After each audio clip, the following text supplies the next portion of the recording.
Check. That's not good.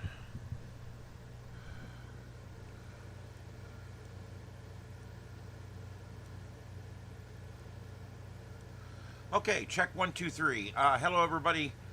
This is Starship Adventures, and I'm gone live just a little bit early to start collecting people in here. The show will start here in just a few minutes.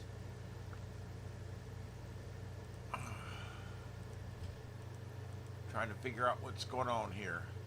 But yeah, I need about 10 or 15 more minutes, but I decided I would start early so people could start collecting in tonight. This is the Sights and Sounds of Earth, a special civil unrest edition tonight. And I will be coming on camera here in just a few minutes. And we will do our regular show tonight with special attention on all the civil unrest. Now, before anybody says anything, I understand some of these images are from last night. I get that. Every one of these is purported as being live. So I'm in the process of vetting out exactly what's happening tonight. There is a protest tonight, but I don't think it's this big, and I think most of these ones we're seeing are from yesterday. So I'm not sure. And because I'm not sure, I'm just letting you know, until we can go through all these tonight and vet them out, every one of these scenes that you're looking at is purported to be live. It's going out on YouTube as live, okay? Which in the business means it's basically a tape, but you're sending it out live as if it was live. And it's disingenuous, really. It's a way to make people think you're putting out new content when you're not. And I don't like it. I think it's bad practice. Because I come in here, I'm trying to find new content for my people, and all I keep running into is this regurgitated content that people are basically just putting up here for hits. All right, and we are monitoring the scanner feed out of Chicago, so I'll put that up, and I'll be back in just a few minutes. Thank you for being here. This is the Sights and Sounds of Earth. The show starts in about 16 minutes. All right, driver was a male Hispanic, female Hispanic passenger. You need a paramedic, so. Negative squad. Okay, Lawrence and Broadway. I'll run up that plate real quick. You said it was going northbound. Can you make sure the SDSU was aware of that car? Yeah, it's in for it. I'm also going to notify the 20th District. 1902, Sam. Jet 43 is on the scene on the ambulance assist. Police are directing us at Diversity in Troy, the LA. 1902, Sam, we're looking. Engine 43, your message received. 43, Charlie. Headed over there. You guys cut each other out. 4361 Charlie, I heard you first. Yes, what? Driver Robert 300-4219-2164. Last name Ruda. First name Jose. I saw you ran it. I'll drop it in the ticket. Thank you. Car 21 to Maine. Near the board at 17, I got a domestic battery, 4524 West on Lawrence, 4524 Lawrence, apartment number 2. 4361. Tower 21. 4361. Go ahead. Harasbo is having a dispute with his wife. He says she bit him. They've been drinking, no weapons. Show me head over there, please. 10-4. Yeah, officer, we got notes that the neighbor called on the screen. Can you get a hold of this neighbor and see if he can meet us? Charlie, that's me. Okay, Master, you will call him back.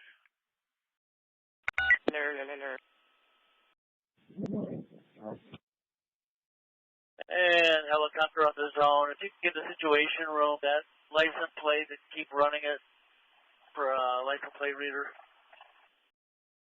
723. 723. Stay with us, guys. I'll be joining you at the top of the hour. Like I said, I'm going to send it around also. And for the air, looks like Mr. Ruda, he's got a order protection on file, was not served. Just for the air, if that happens, if that vehicle ends up getting stopped, he does have a revoked FOID. Did they live around the area?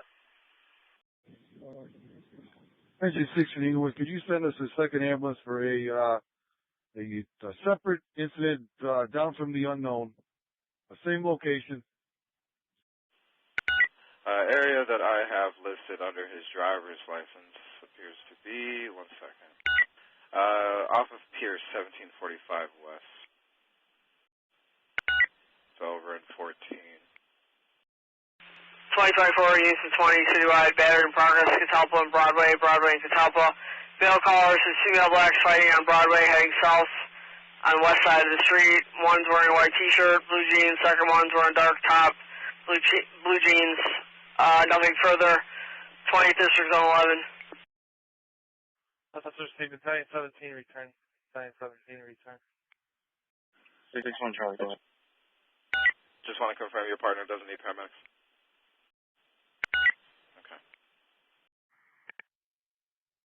71 is very clear. 7-1, go ahead. You got ammo fade on the way. Number 8 from quarters.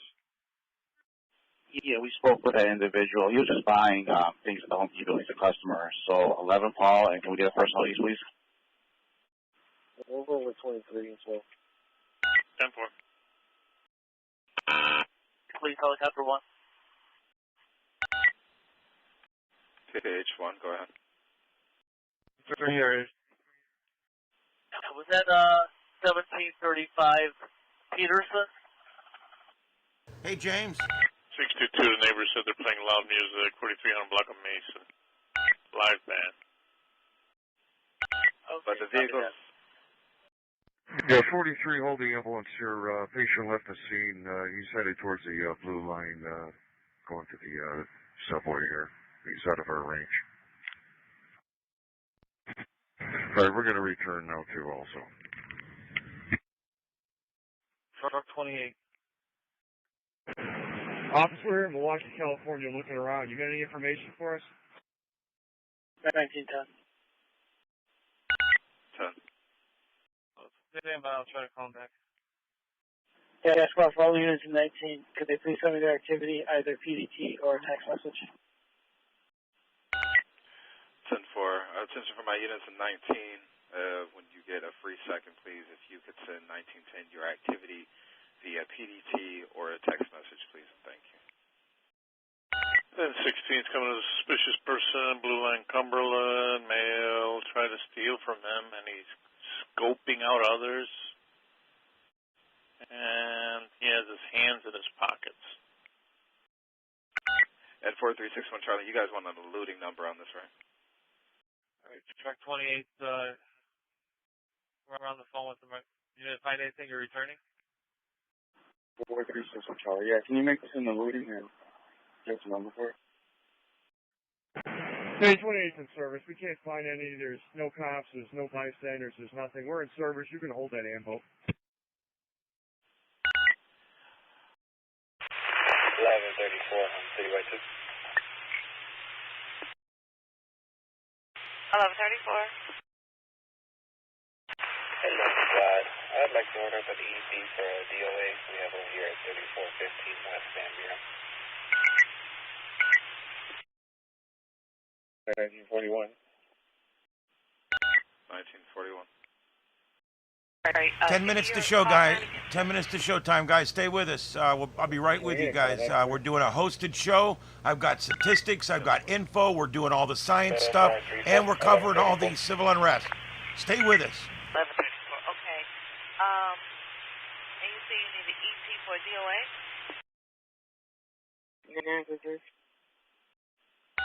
933.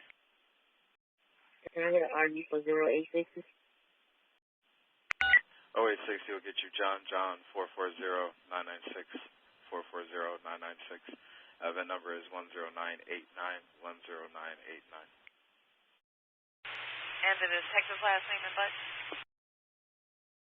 Detective and enemy on scene. Let me have the detective's last name and star number. Detective's last name, George Post for Zebra, David Adam Eddie, star 21075. And the ME's last name and button. Star 32. Yep, it is 11577, 11578. Star 32, Master Seat. Star 79. And your deceased last name, date of birth. Right now, squad John Doe, unable to make contact with body. 7-4. Just take sure that the team squad is body. 1921. 1921. Hey, squad, can you show me 19 East? I got a little bit e-learning real quick. Yeah, 10-4. And your ID number is John 440983. Do you have anyone in custody? Negative. 1933. And 1134, is this just the one crime scene? Separate RD with the same event for 0560. Definitely, just one thing. 10-4, and you're sitting on the crime scene. Thank you.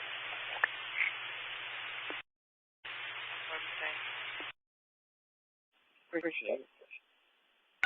No problem. I'll put them up so you can see them, so it'll be a little easier too. Units at 12 and citywide, one ticket of shots fired. Adams and Oakley and Adams, multiple gunshots, nothing further, 12th District, zone 3. 112, man, we found our alarm very bad. Units at 11 and citywide, in a person died, 300 South Campbell. All effects 48-year-old male, the shot in the leg, weight and breathing. How many more details to follow? 11 District West. Alarm, somebody shooting their traffic can be out. 112, Master Seat. 5831. 8831. I got one for you. Hiya. Units 11 and citywide, again, shots fired, 300 South Campbell. Caller heard 30 shots in a small white sedan drive away. No further, 11 District West. All right, Athena Smith is calling again. She's claiming now that there's an overdose over there, a 48-year-old male overdosing on heroin. She said that earlier today as well. Fire is rolling to 4344 Milwaukee, apartment 2 Sam. This is where most of the calls today have originated from. 634, you're the one dealing with her, 10-4.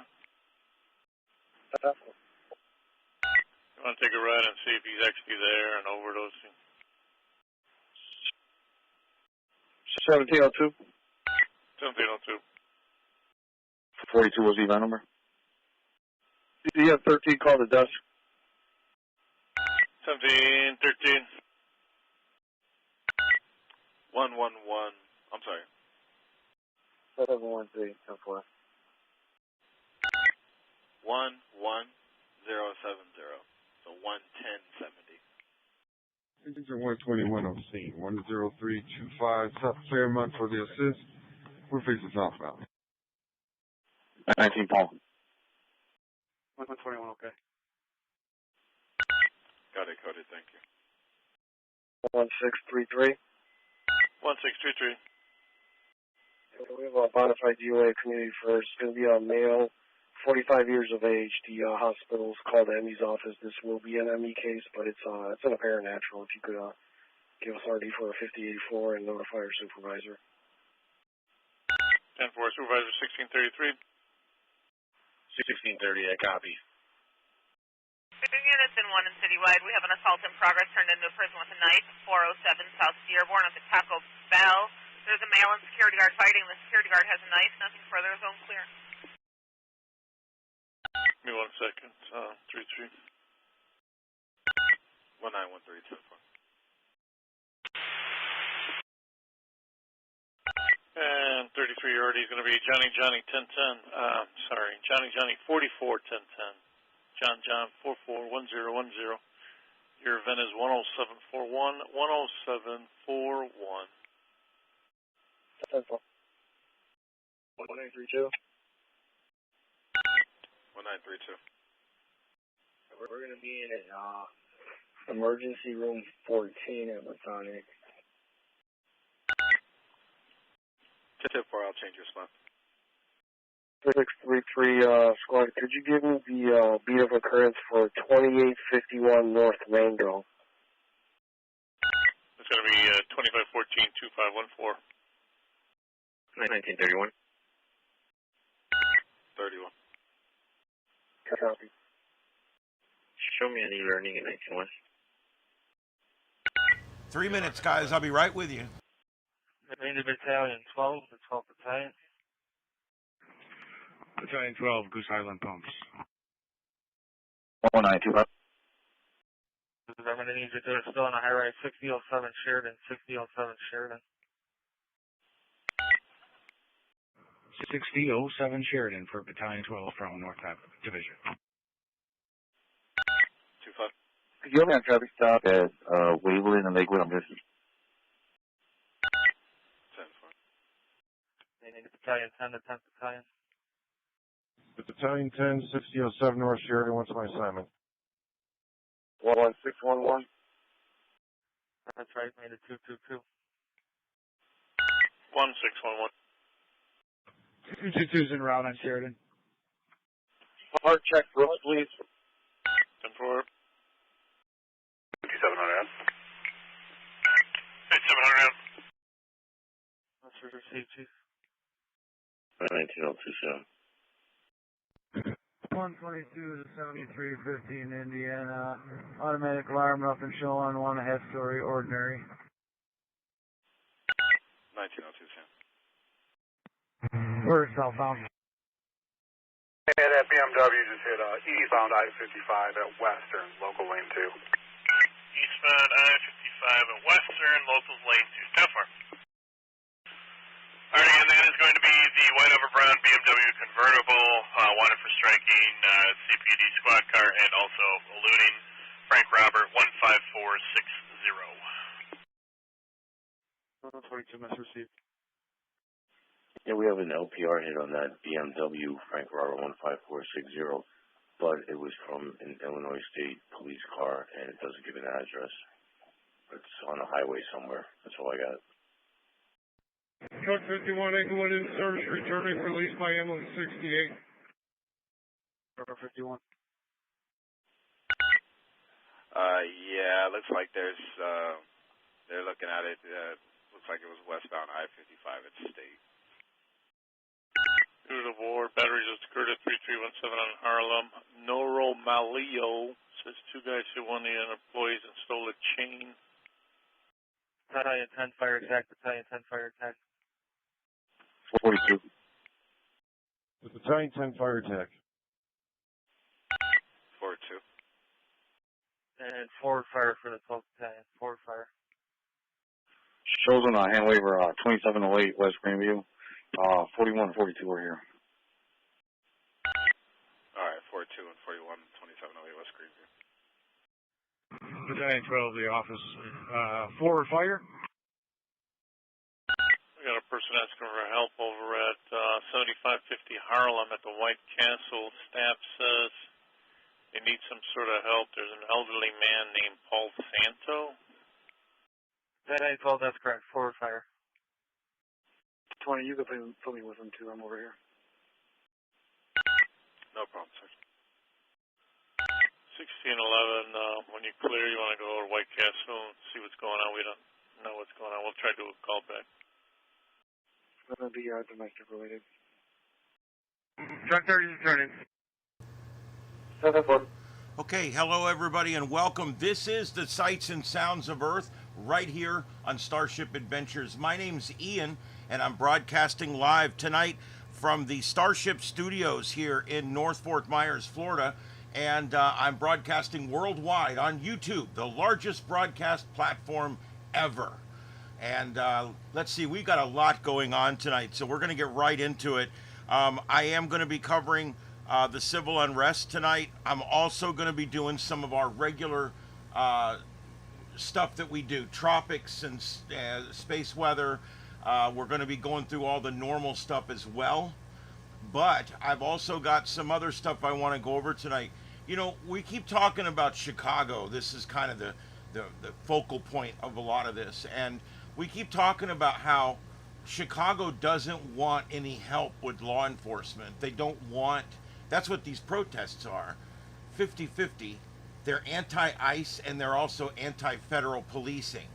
And so what they don't want is they don't want help from the federal government. Like, they don't want extra cops coming in, whether it be U.S. Marshals, Secret Service, any of the other alphabet agencies, or the National Guard to be backup for the cops. They don't want it. Their cops are being hurt, their cops are being killed, and yet they don't want law and order. And so I went and did a deep dive today on some of the statistics involved in Chicago's crime wave. I don't even know if you want to classify it as a wave. It's kind of like Chicago's way of life. And understand, I've never been to Chicago. I hear nothing but bad things. But I will say this. I also love a lot of the things in Chicago. Like, it's where a lot of things happen. Like, it's where blues comes from. It's where the Blues Brothers come from. Chicago is a place that has so much. It's so rich in culture. It's a wonderful, could be a wonderful city, but instead, the left has plunged it into utter disaster. And so tonight, I want to actually talk to you guys, and we're going to do a rundown in just a few minutes of all of the what's going on today and what went on yesterday, both in Portland and in Chicago. I've got all the information in front of me, and I will be giving it to you here in just a minute. But first, Chicago, I don't think any of us realized how bad Chicago has gotten. Now remember, their mayor and all their council people there, their aldermen, all their people are saying they don't want help. They don't need help. And I'm going to say this. By refusing federal law enforcement assistance, that's racist. And I'm going to tell you why. This is a little crazy, but stick with me. Please, stick with me. Okay? You guys have no idea how many black people lose their lives compared to white people and Hispanic people in Chicago. It is crazy. So by refusing to allow the federal government to come in and help get this under control, it looks pretty racist to me. Here, let me give you some cases. The study I'm looking at was from 2015 to 2021. So it's even worse now. This is old, but it's even worse now. There was 3,723 gun homicides among Chicago residents. These are people that are dead, homicides. Homicide means ending a life by another person. That's what the word homicide means. Not murder. Murder means the purposeful killing of another person. There's two different things. You can actually commit legal homicide. If someone's breaking into your home, you blow them away. That's legal homicide, but it's still called homicide. One human killed another. So anyway, we're talking about one human killing another. If you live in Chicago, 82% of people who die by gunfire are black. 15% are Hispanic, and less than 10% are white. Now, what does that mean? I'm not being racist. I'm saying they're racist. By not stopping this crime wave, we're losing 2, 3, 5, 10 black folks a night. Some nights, other nights 1, 2, 3. That's pretty racist to me. This is affecting mostly black folks, and we're not doing anything about it. That's pretty racist to me. And if you're white and this person here is black. This person is 7 times to 10 times more likely to be killed in Chicago than you are. That's terrible. That's racist as hell. But the other side to these facts are pretty bad too. And that's that most of the murders are done by blacks. So what you end up with is black folks killing black folks. And then you've got all the government and all of the important people in the town saying, we don't need your help. Nothing to see here. Everything's fine. It's just 5 or 10 black guys a night that get whacked. That seems pretty racist to me. I'm sorry. This needs to be put under control so these guys will quit dying. The morgues are full of 16 to 26-year-old black guys. And that's terrible. Why is it like that? It's like that because of the liberal government there appeasing and doing all the normal things that they do there, wasting all kinds of money on social services, taking money away from policing. They do liberals end up doing all the wrong things when it comes to local and state governance. They end up creating more of a problem for themselves because they're feeling with their heart, oh, I want to help these people, so let's feed all the homeless people 3 meals a day and give them a place to live. Oh, and they come back for the meeting a month later. What do you mean homelessness is up 600%? It's like they're stupid or something. It doesn't take a rocket scientist to figure out that if you set it up nice, people are going to show up. If you make it, they will come. That's the way it is. It's the way it is with crime. It's the way it is with homelessness.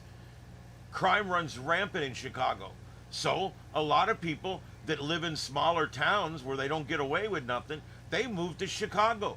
They want to be big city thugs. You guys have no idea how many humans want to be big city thugs. They're violent. They want to be violent. And if you're a violent person, there's really only 3 things you can do: police officer, boxing, and thug. Okay? And to get your rocks off. So it's one of them things where that's why a lot of bad people get into policing, and that's why there's so many thugs out there, because there's just an X number of humans, a certain number of humans that crave violence. They like violence. They like to sit around and think about doing violence, and then doing violence, and then sitting around and thinking about what they just did. They're sick, but that doesn't mean that they're not real. And they actually moved to Chicago. Why? Because the lax police state there, the liberal ideology, the handouts on every corner by the government and by every church group and everybody else, everybody enables. And what ends up happening is this city goes to absolute shit. Same thing's happening in Baltimore. Same thing was happening in D.C. Carjackings in D.C. down 92%. Sounds like Chicago needs a little bit of that. Carjackings down 92%. All it took was a little help from the Fed. A little bit of money from the Fed, a little bit of help, a little bit of manpower. And you know what? There's been no reports of the cops just shooting people in D.C. and arresting people with no probable cause. Look, there's plenty of crime there. The cops are doing a decent job. They've cleaned that town up. Last time I was there, Union Station looked like a camping area. It was ridiculous. I'm not anti-homeless. Most of these guys want to be homeless. But we cannot have them destroying our major cities like this. And the homeless is not even your biggest problem. Your biggest problem is your violent thugs. But homeless move to cities because that's where the resources are. They move to liberal city centers because that's where the resources are. They move to, thugs move to city centers because they can get away with more thuggery there. They can join a gang, be in a gang. Hey, there's my new thing. I just did that today. I hope you guys like that. AJM, thank you for joining the crew. Ensign, thank you. Welcome aboard. All right, everybody. And yeah, you can, isn't that cool? Yeah, I actually I figured out how to do it on my own today. I'm kind of proud. Anyway, so yeah, on all my screens now, if someone clicks subscribe, it'll pop up. And I also had 2 more subs before the show too. Rochelle and then AP Nixon both joined up before the show. So thank you, everybody. Subs are so important. I'm in that phase right now where I'm over 17,000, and I'm looking down the track and I'm trying to push the gas down.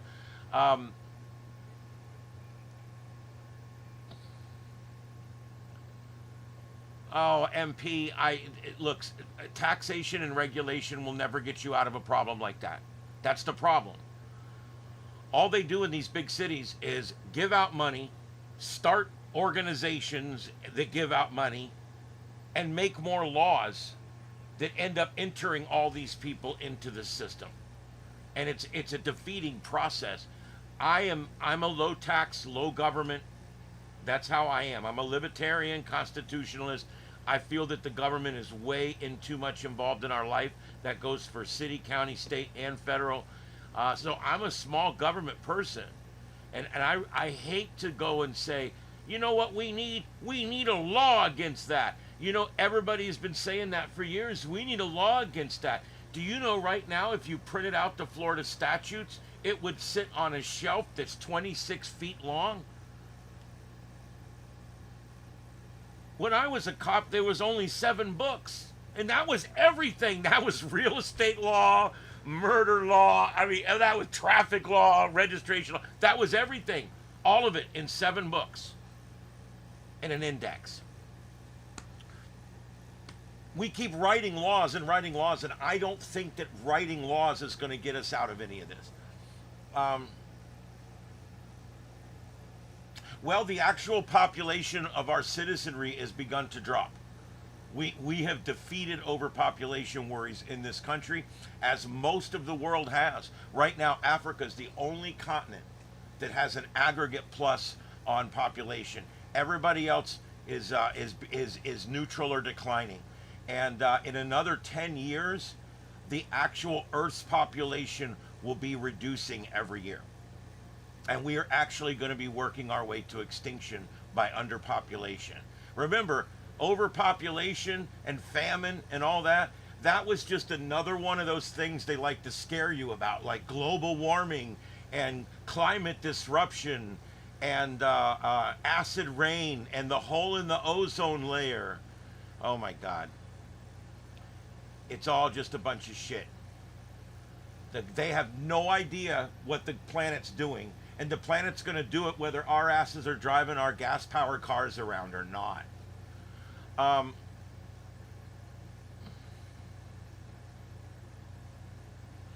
don't understand. What do you say, a bachelor tax?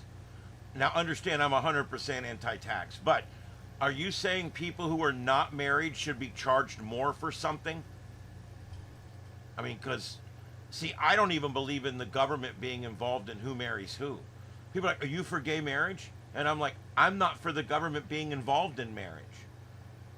I'm for, if you want to get married, go to a church, go to the street corner, go to your friend, go wherever you're going to go, say your vows, do it under God if you believe in that, and go to a church, do it there. But I don't believe in the government blessing your marriage. And I've only been in one marriage in my life. I was in it for 14 years, and we never officially got married, and we never officially got divorced, because it's none of anybody's business. I would never go to the government and say, is it okay if I marry her? It's none of their effing business. Yeah.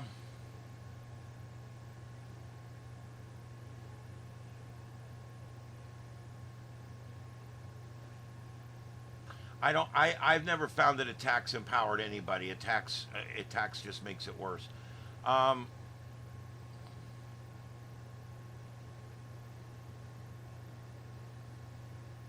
Fort Smith, Arkansas. Hello, Deploribus.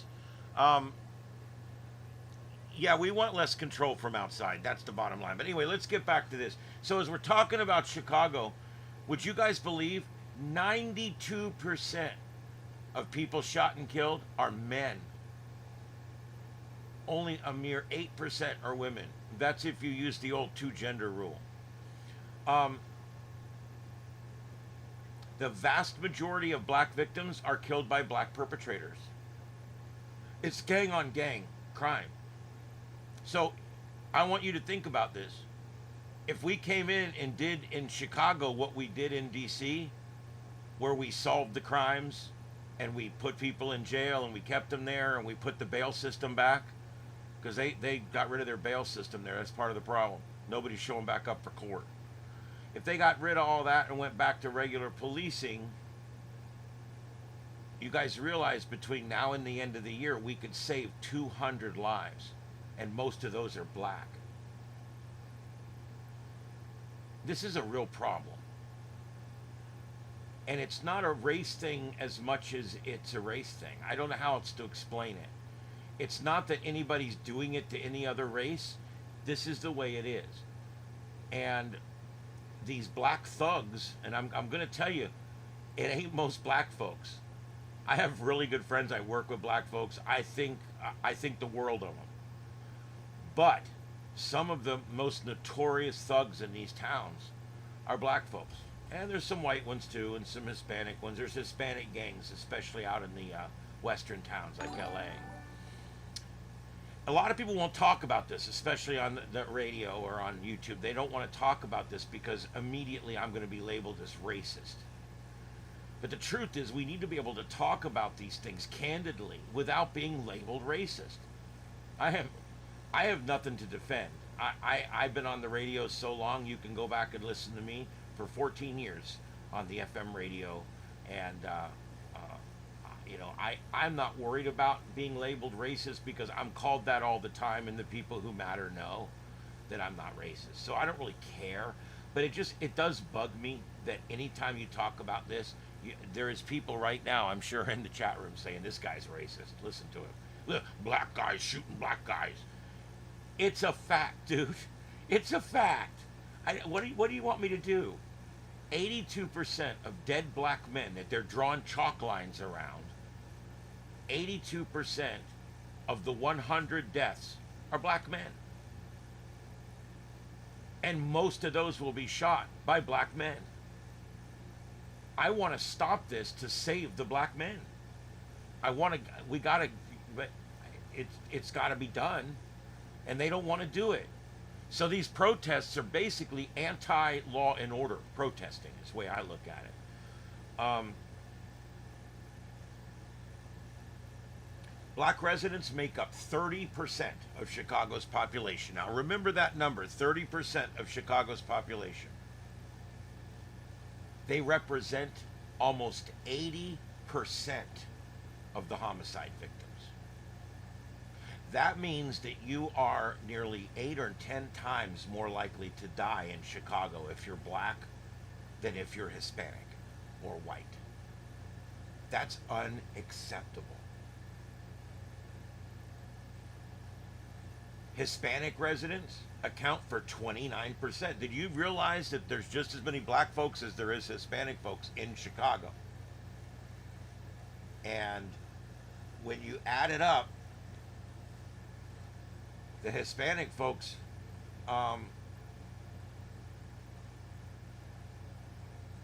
only 16% of homicides are done by Hispanic folks. So they're 29% of the population. They only account for 16% of the deaths. Black folks are the same percentage, but they account for 78%. The numbers are a little scary when you look at it. In 23, shootings and murders saw a slight drop, but they've shot right back up again in 23, 24, 25. Still, the racial breakdown of victims, majority black, it remains consistent year over year. These numbers are not a fluke. They're not a spike. They're not an anomaly. This is year after year. 78 to 80% of the people who are shot and killed in Chicago, Illinois are African American or black. And that sucks.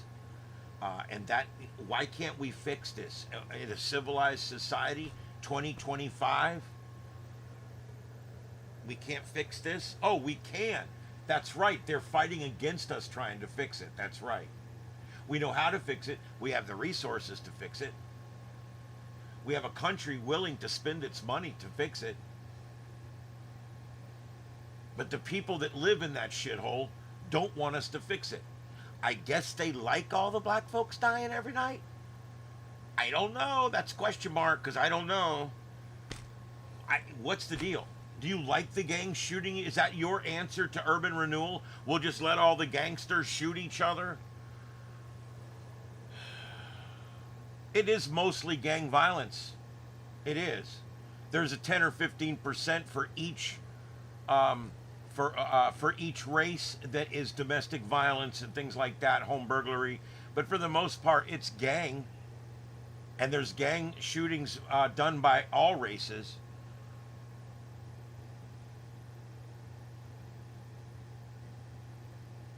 Yep.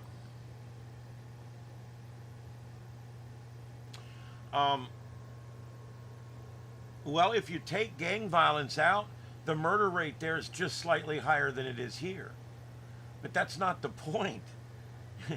The gang violence is the problem. We have to take the gang violence out.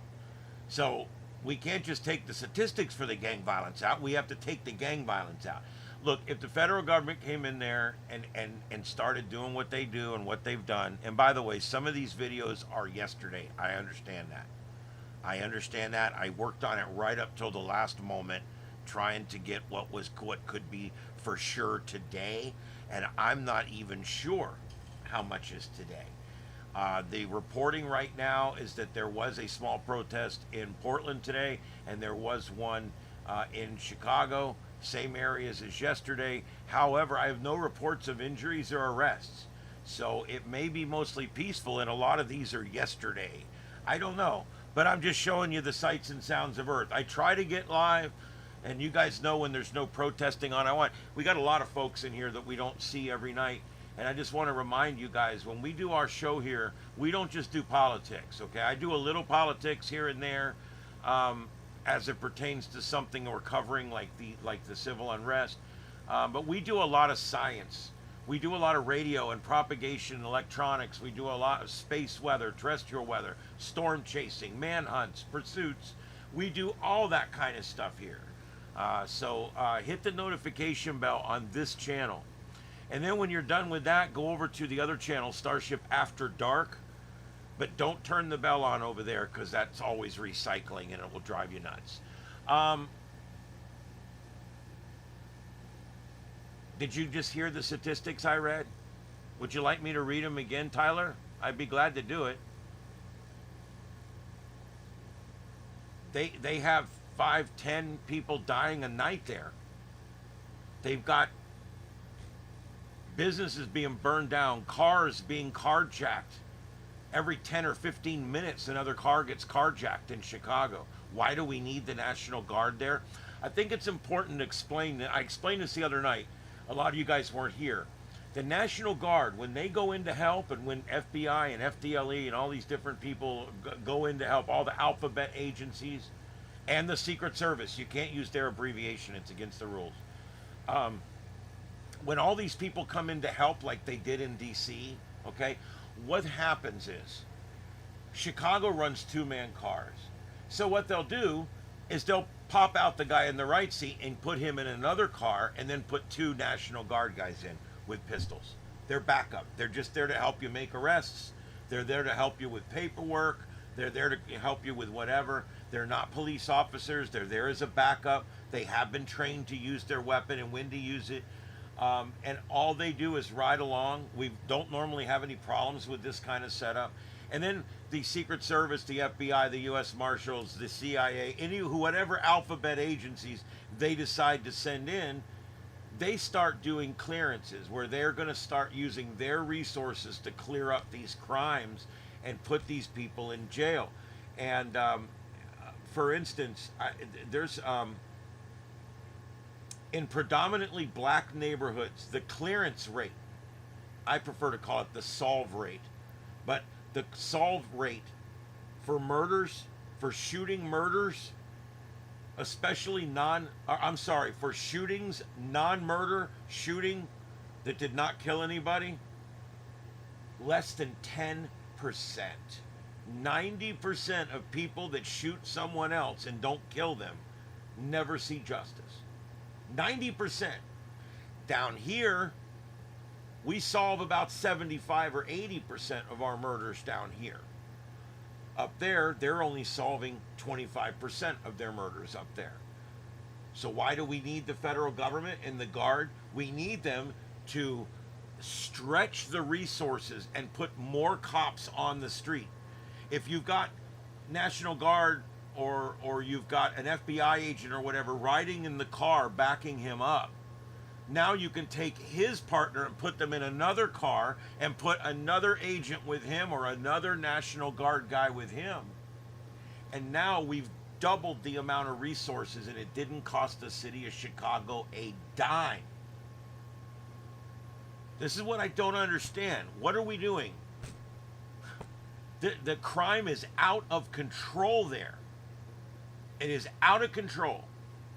Crime there, if you own a car in Chicago, you are 7 times more likely to have your car stolen than if you own a car here in Fort Myers, Florida. If you think that's acceptable, then yeah, I guess we don't need the National Guard. I mean, if you live in Chicago for 30 years, the average is you will be carjacked at least once. These statistics are crazy when you read them.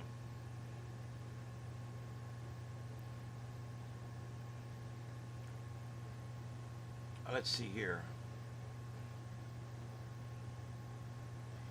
In 2018 alone, there was 10,000 non-fatal shootings in Chicago's south and west side. Only 7% of those crimes were solved. Think about that. My God. We're solving like 500, 700% more crimes here than they are up there.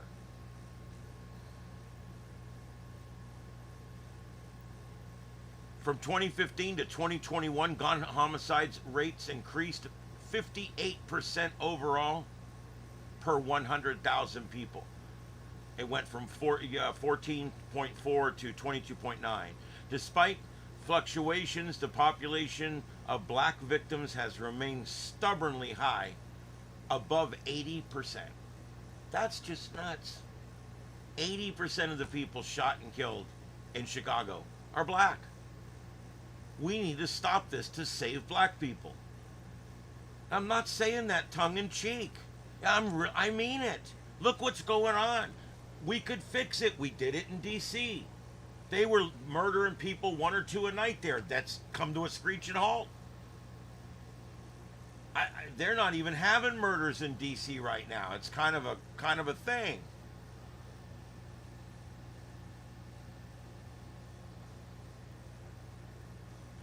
Okay, first of all, during that time, there was several presidents, predominantly, and it doesn't matter who's president. We're talking about a state. We're talking about a state and a local and a city and a county. We're talking about the city of Chicago. We're talking about Cook County, and we're talking about the state of Illinois. Trying to pin any of this on Biden or Trump is just not going to work, because the only thing you can say is finally now Trump is trying to do something about it. I mean, come on.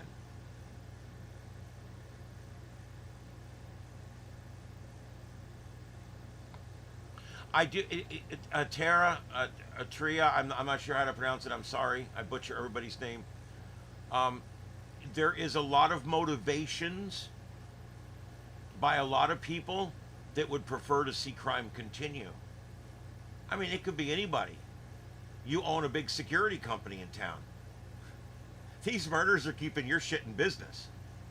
I mean, I hate to sound like that, but this is the way the world works. It's the way the cookie crumbles. It is. It's the way business works. And so there's a lot of people out there in a lot of different capacities, whether it's the healthcare field or the whatever, people that sell office supplies to the police department, They all make more money because of all this crime. Probably never thought about it in those terms. But yeah, I think you're correct. I think there's a lot of people out there that would prefer the crime wave continue. And we're seeing that. They're fighting Trump in court. He's trying to help. This is how screwed up and back-assward the left has become. They fight every common sense effort that comes down the pipe. And then they put up these crazy things that they want to do. You know, we want to put up free carnivals in every town. I mean, it's always some crazy ass thing they want to do. And then all we're trying to do here is say, look, we're losing 5 or 10 guys a night in this town. Let's go stop it. You know what it's like to be a single mother at home with 3 kids in some government subsidized Section 8 strip home, and they're shooting right outside the door and your kids are in there? Can you imagine what that's like?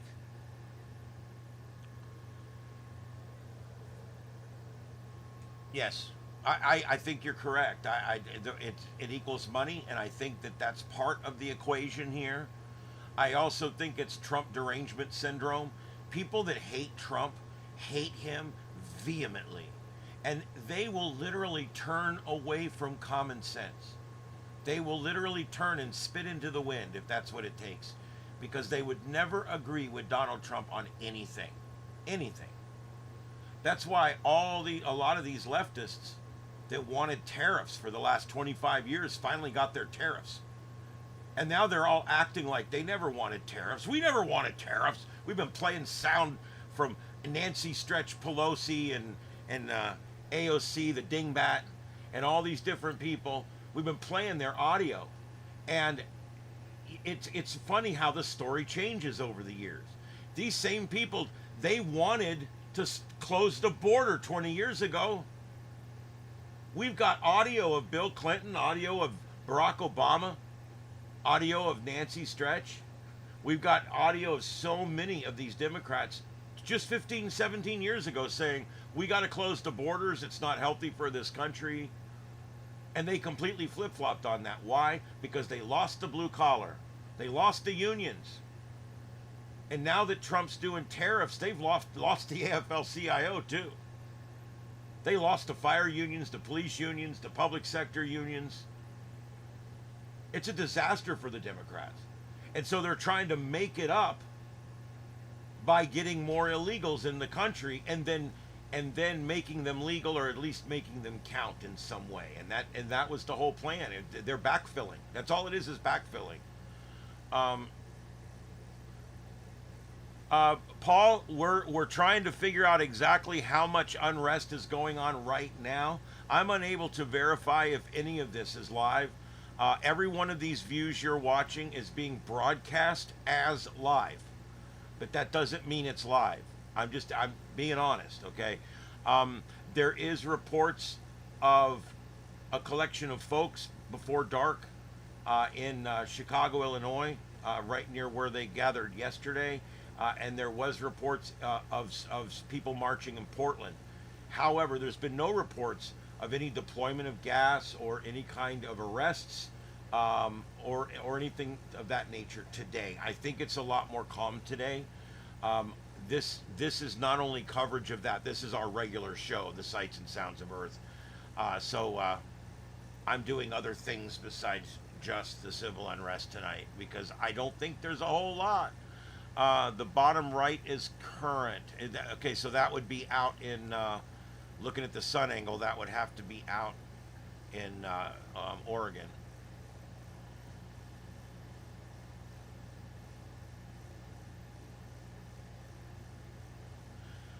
Trust me, people earning 35, 40 years of retirement up north and then moving down here and spending it all down here, that's why this is the best state in the union right there.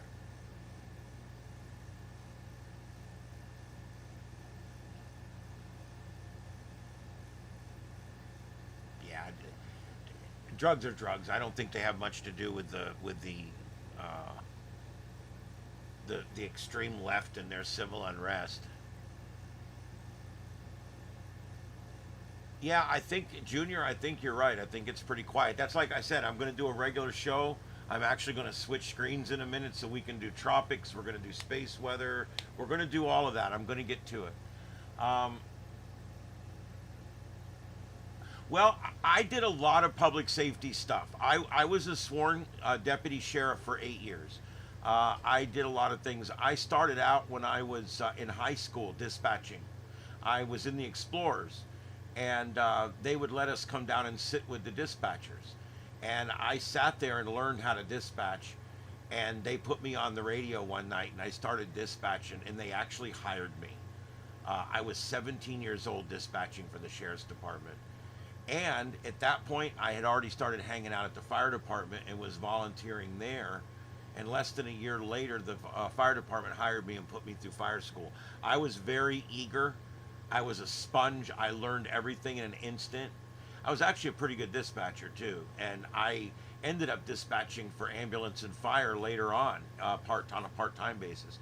But I was a full-time firefighter. That was my main career. And I got in as a volunteer. Within a year, I was paid. And then I was full-time my whole career. And I retired out as the chief of the department. So yeah, it was a lifetime ago. I got out over 20 years ago. And I got out and I didn't know what to do. I tried 3 or 4 different jobs and didn't like them.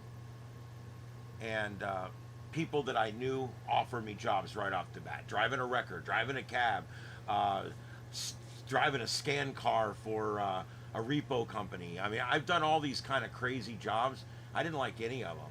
And I walked in over at the broadcast center 14 years ago, and I've been working there ever since. I'm literally 14 years into my second career at this point. Yeah. I produce conservative talk radio.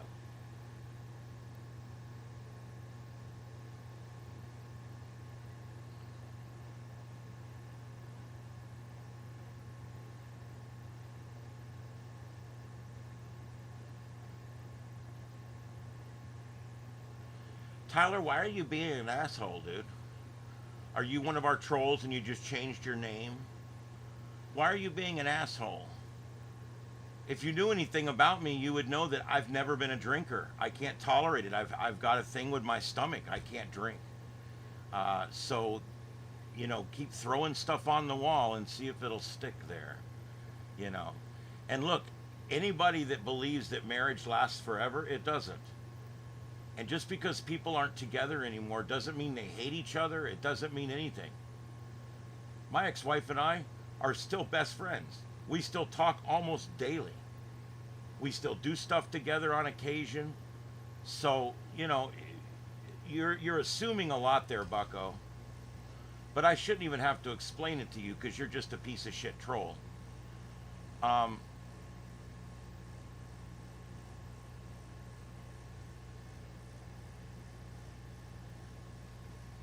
Yeah, it's all right, guys. I don't really care. It doesn't bother me. You know what? It's none of anybody's business, first of all.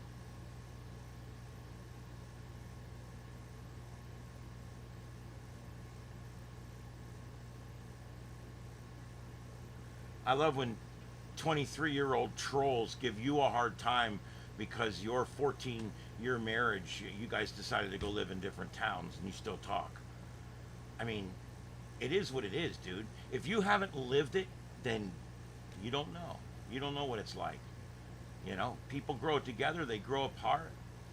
And as long as you keep it amiable, we never had kids. I've never had kids. I don't want kids. I don't like kids. They all smell and they make noises. So,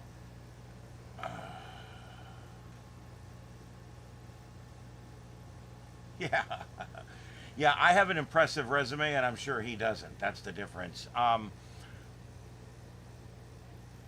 You're older than I am, and you're acting like a child. I mean, what's wrong with you, dude? You're name calling. This isn't the schoolyard. That's just ignorant. And you don't need to yell. All right. Anyway, I'm not going to spend all night reacting to some troll in there. It's probably Potato Head anyway. I'm sure that's who it is.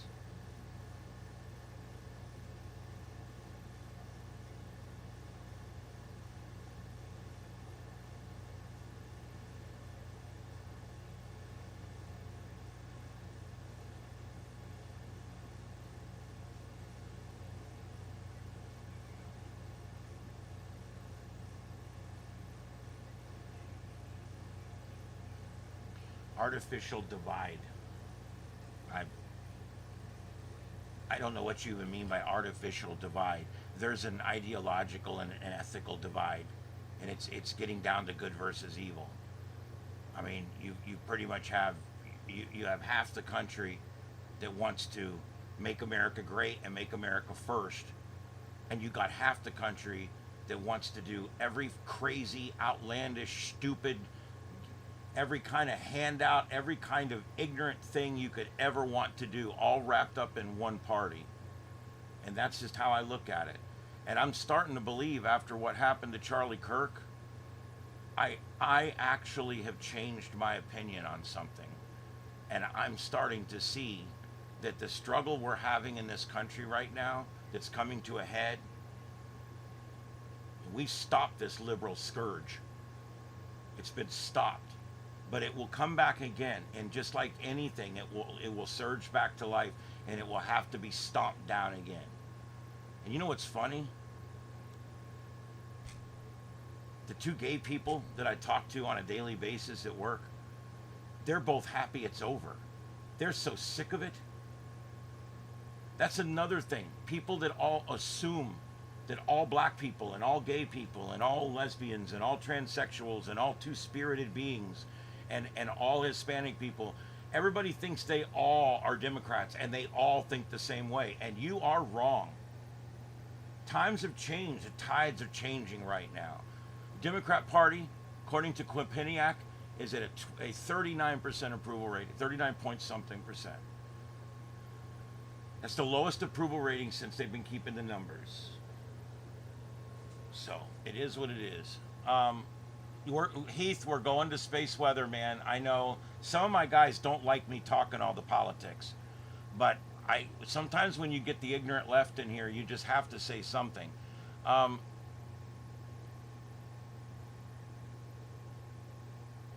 My check writers? What are you talking about, dude?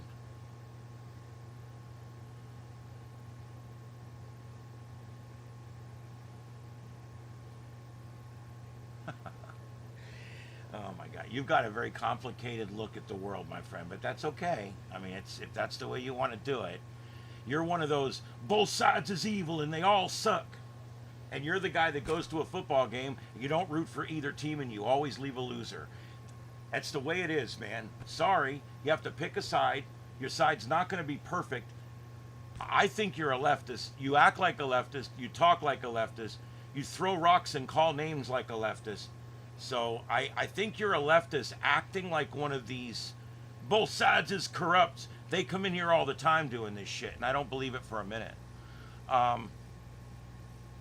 The world is complicated, but not like you make it. It's actually a lot simpler than you think. Matter of fact, most things are very academic. People make them complicated.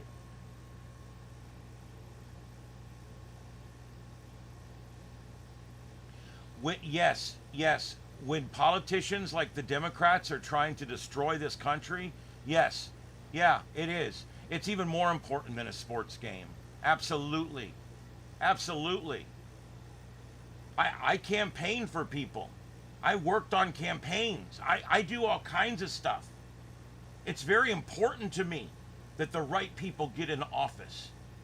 And it's very important to me to keep the fruit bags and the nuts out. We got to keep it to where the people that are getting in want what's best for this country. We are on the right track for the first time in a long time, if ever. Inflation's down to zero. It's been completely arrested. Happy days are here again. But we've always got these gaggles around our necks, constantly doing, oh, Trump's Nazi, he's the Nazi, Hitler. I get so sick of that. Um, so yes, I do think we should be rooting for politicians.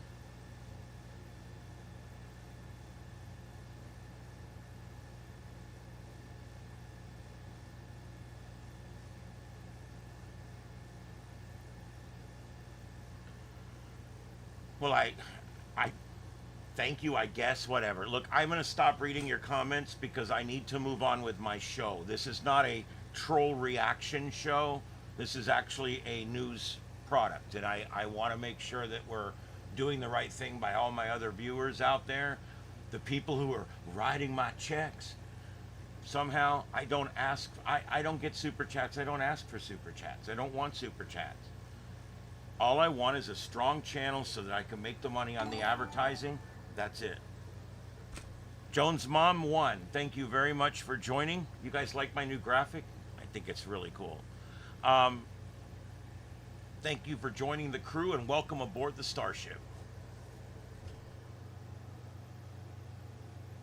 Well, you know what? I didn't work for the Romney campaign, but I actively campaigned. Once it was going to general, I actively campaigned. Look, I even did a little campaigning for McCain, but that was difficult. He's a freaking piece of shit rhino.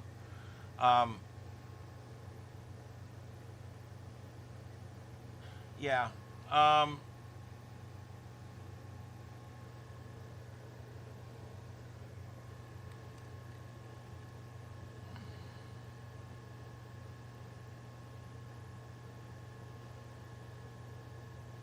Yeah, you don't have to do that, Tyler, because I'm done right now going back and forth with you, and I do appreciate what you said here in these last two messages. And you're welcome to come back. I love civil discord. I just don't like when people start insulting my marital status or insulting my cats or any of that kind of stuff.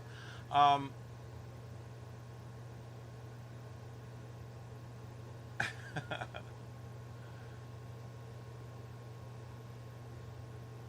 well, it says welcome aboard. Didn't it say? Hold on. Would you guys believe I have a test button? Watch this. This is so cool. I can actually test it. Yeah, it says Kevin, join the crew. That's it. So I may change it eventually, but it's kind of like when you hit that button, you're joining the crew. Oh boy.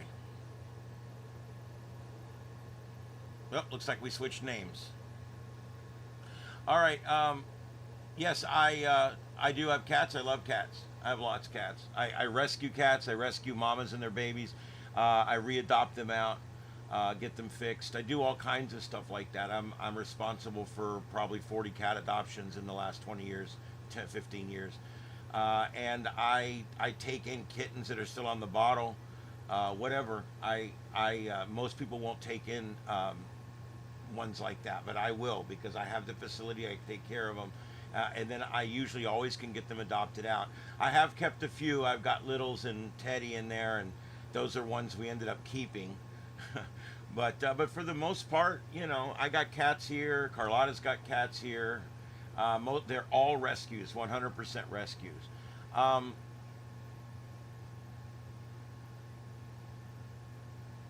Yeah, I think it looks really good. You guys can tell me what you think, but there, I'll test it one more time.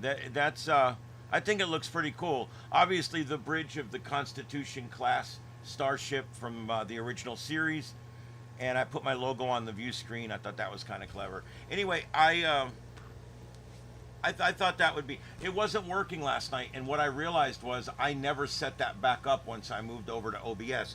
It's a little more complicated on OBS, but it's not bad. I'm looking at some other things too. Like I've got a little thing here that I put down on my control panel that actually shows me like the last 50 people that subscribed. So that's kind of cool.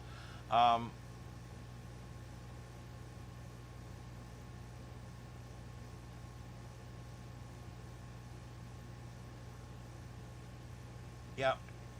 All right. Well, welcome aboard for those of you who joined up tonight and subscribed to the channel. We are here 6 nights a week, all except Saturday, and we do the Sights and Sounds of Earth at 9 p.m. Eastern. And I'm usually on for a couple of hours. We'll see how it goes. The audience ranges from 20 to 200, who knows. And we sit in here and talk about all kinds of things. We try to keep the politics light. As a matter of fact, I'm pivoting away from politics now. We are going to go and we're going to be talking about some of the other things we talk about here. Very interesting things. We talk about Earth and the sun and our space weather environment. We also talk quite a bit about Earth weather and storm chasers, and we're going to be checking all that out here in the second half. And we do all kinds of different things that you might find interesting.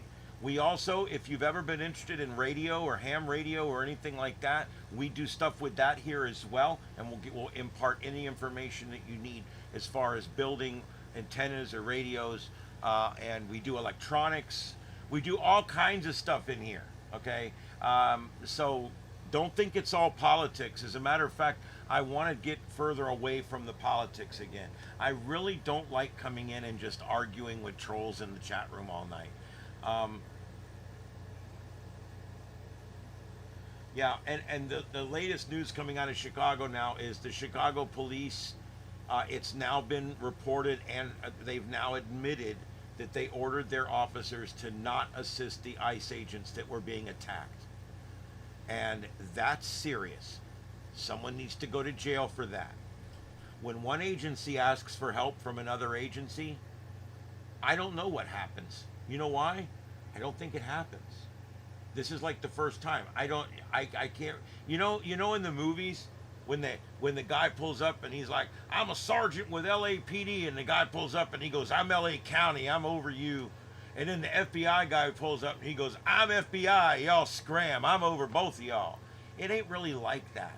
These agencies have very clear protocols and they work very well together. No one really wants to be fully in charge. They like to share it around. It's not a big thing like you see on these LA Law and shit. You know, a lot of these shows overplay or weirdly play the relationship between agencies. And so when I actually now see an agency like Chicago Police Department being ordered by their brass not to respond to a 1024 situation, that's bad. It's inexcusable, and someone needs to be held responsible. That's all I'm saying.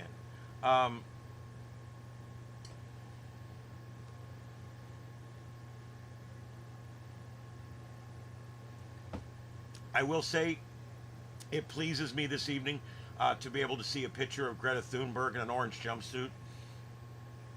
So there you go. She's been arrested yet again over in Gaza. You know what? That whole flotilla thing is just ignorant. That could all be handled appropriately, but everybody's doing what they got to do. It's all virtue signaling. It's all going out and getting attention. Every one of these boats had a Starlink system and a camera set up on it. I mean, it was literally a setup just so that it's constantly in the news for a week.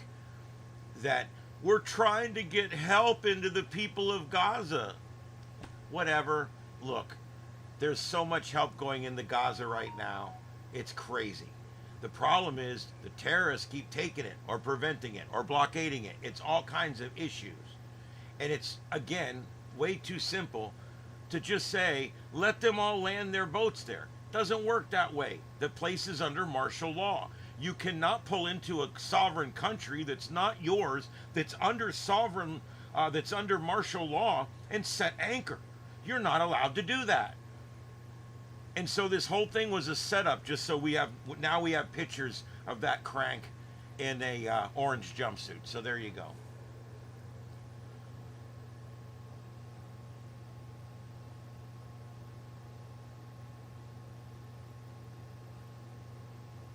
The lone silencer, I completely agree. As a former law enforcement officer myself, it's detestable. It's detestable, and I call for an arrest. LEOs always are supposed to back each other. You're right. Six-pack American, you're absolutely right. Like I said, when I was a cop, I never witnessed one power struggle within my department or without my department, with another department. I never witnessed a power struggle. People show up, hey, I'm FBI. Okay, what you want to do? I mean, it was, I don't know. And to say we're not, they're yelling on the radio, 1024, they got guns, they've rammed our police vehicle, do not respond. Someone needs to be put in jail for that. Not responding to ICE in a 1024 situation, that's aiding and abetting the commission of a felony, and I completely agree. I completely agree. If crimes are going on and you're the police and you don't respond to the crimes, that in itself is a problem. Even if it was cops or wasn't cops, it wouldn't matter. If you're told that the store is being robbed and you're like, you know what? Screw that store. I don't, their Twinkies are sour. I don't like them. You can't do that. You have to respond to the crime. If you're told about a crime, a felony. Now, I'm not talking about jaywalking or speeding. I'm talking about a felony crime. You're told, officer, there's someone robbing that bank. He has a duty to act. And if he doesn't act, that's a problem. And I think that there needs to be a problem with this.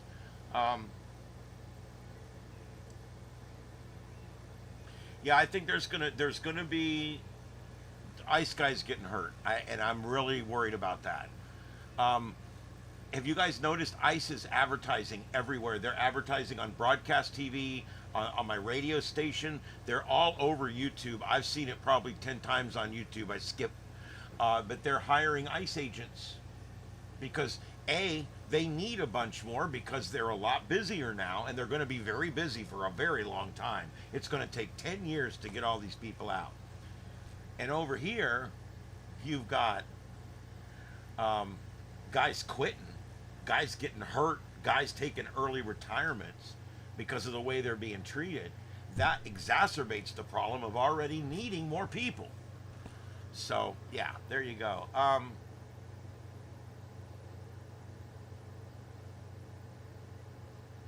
Yeah, that's probably a bridge too far legally, but I get your point. Trust me, the lone silencer, I do. Treason's a very, very, very high standard, and it should be. You can get hung for it.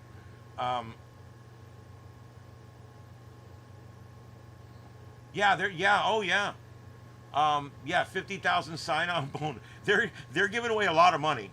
Now, you got to go through their academy and all that before you get the sign-on bonus, but still, I mean, it wouldn't be the kind of work I want to do. But back when I was a cop, I would have done it. I mean, it's breaking the law is breaking the law. Whether you break into the country or you break into your neighbor's house, it's still breaking and entering.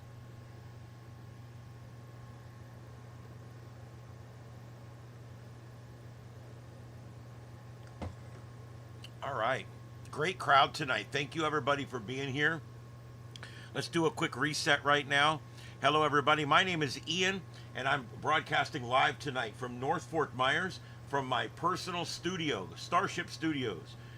It's actually a standalone building in my backyard, and we are broadcasting over Fios Fiber, where I get 1 gigabyte up and 1 gigabyte down, and we're able to have as many as 9 simultaneous streams, and we still have plenty more left.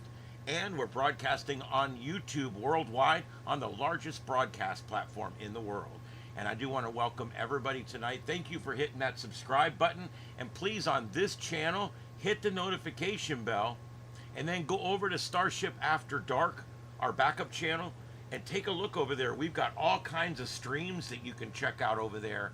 But don't hit the subscribe bell over there. Just hit the subscribe button, but don't turn the bell on, because that recycles constantly and it'll drive you nuts. This one, when I go live, I'm live. I only do live shows on this channel. And you know what? That's why my numbers got down to the point where we were doing shows and there was 10 people in here. You guys remember that? Just a couple weeks ago? And now we're doing great right now. We're getting our numbers back. So I'm very happy with that. But anyway, this is Starship Studios. From within this studio, we can put out up to 9 feeds, and we can do 4 simultaneous shows. Everything's all set up for 4 simultaneous shows. So, you know, eventually, right now, all the computers are actually in use just about. I think I got one that's not. The Linux over there is not doing anything. But basically, it's all completely set up so that When something breaks, I can go live instantly with it.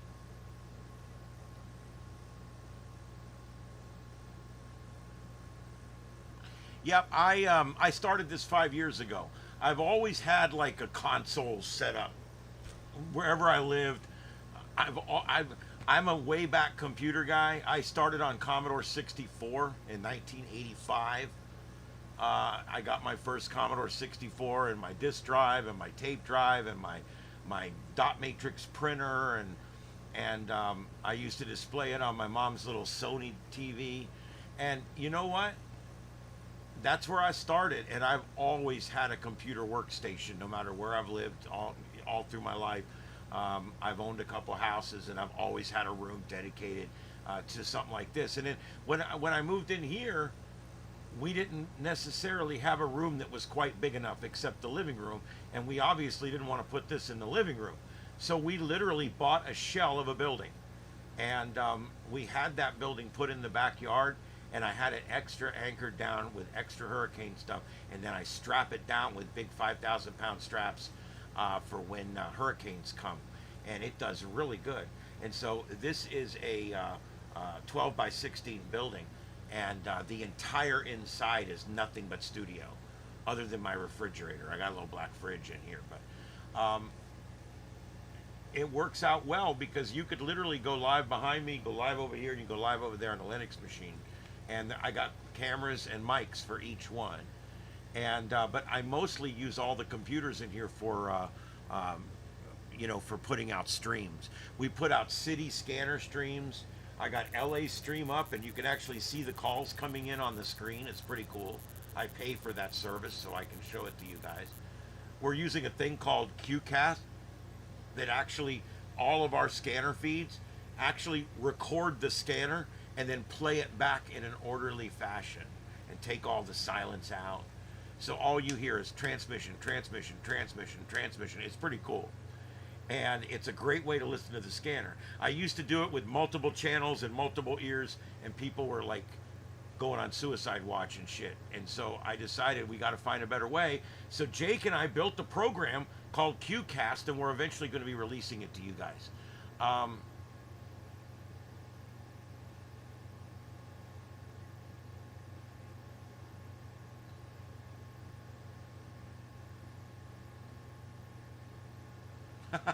Crafty True Crime. Yeah, those were some crazy shows we did over on Carlotta's channel. Oh boy, yeah.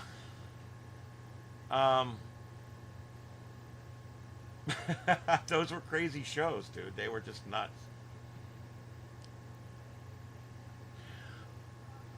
I'll leave it right there. Anyway, DOS 1.1, there you go. Yep, I got a Model 30 and started learning DOS. IBM Model 30 was what I think I started on with IBM's, and I can remember the funny story is I'm working at the EOC part-time while I'm working full-time at the fire department and part-time in law enforcement, and they issue me a laptop, and they're like, here's a laptop.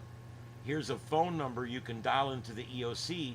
We now have internet access here, and you can dial directly into the EOC and get your internet from there. Because before we had to have like AOL or some other dial-up service, and we would dial up and and so I'm like, oh, I want to take that. I want to work one. I want to learn more about it. So they issued me one. I brought it home. I worked on it for a few days. I said, you know what? I'm going to my mom and dad's house tonight for dinner, and I would love to show them the internet. I mean, Al Gore invented this thing. I'd love to show it to them. And so I walked in and I said, Mom, I want to show you guys this thing called the internet.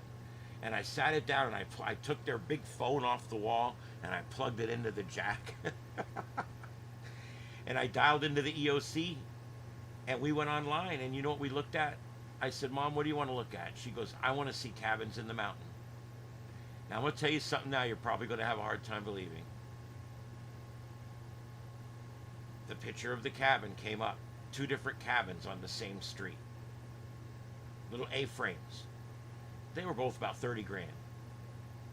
My mom's like, oh, I want one of those houses. I said, yeah, me too.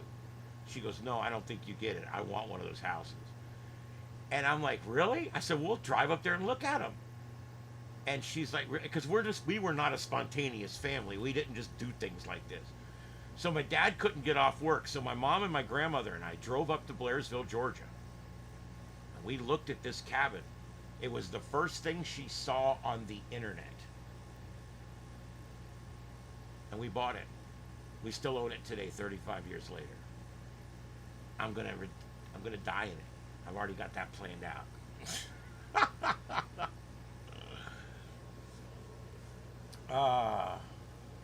Yeah, so I mean, that's an interesting story. Literally the very first thing I showed my mom on the internet we bought. And then later on, the very first thing I got her to buy on eBay came in and it was a counterfeit and we couldn't get our money back.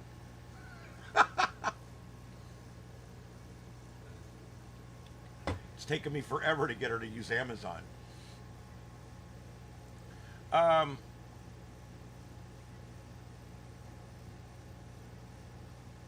Yeah, those are the old 5-inch big floppy disks. I remember those things.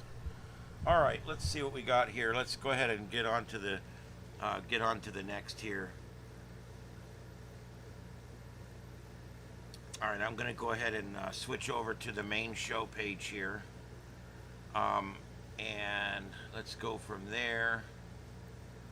Let me turn off.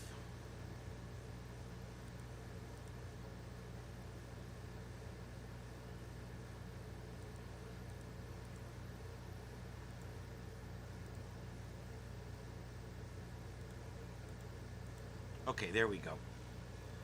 And let me transition that. All right, so here we go, guys. What we got going on tonight is, like I said, I can't find a whole lot on the Unrest tonight because I don't think there's a lot going on.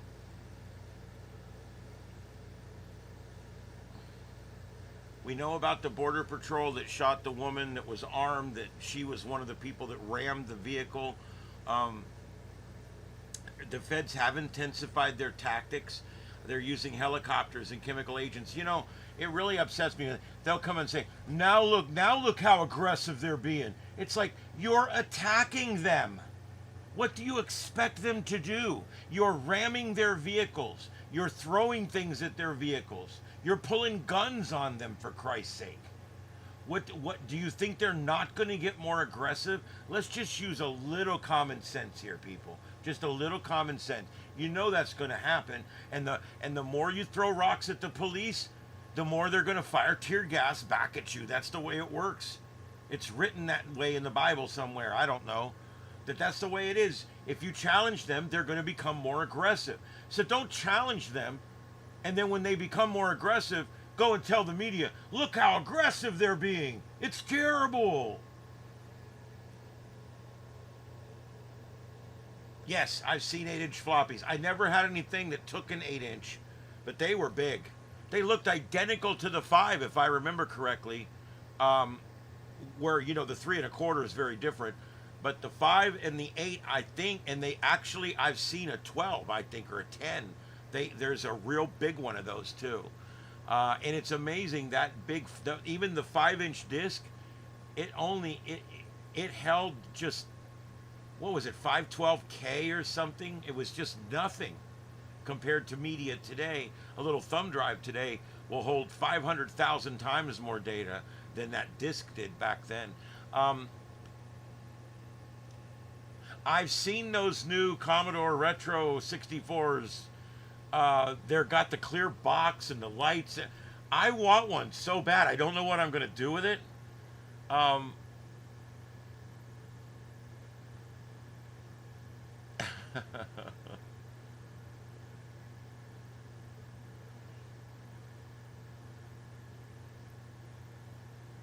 Yeah, I think what happened tonight is everything fizzled out. I don't think it happened. I got to tell you guys, we saw huge riots with George Floyd. It was very reminiscent of Rodney King, and that's a totally different situation. It affected a different community. the riots were being done by different people for different reasons. Most of what we're seeing now is paid protesters showing up with pre-printed signs. Where George Floyd was pretty organic the way it went about. That video of what happened, it just enraged people, and you can understand why. And that created the situation. All right.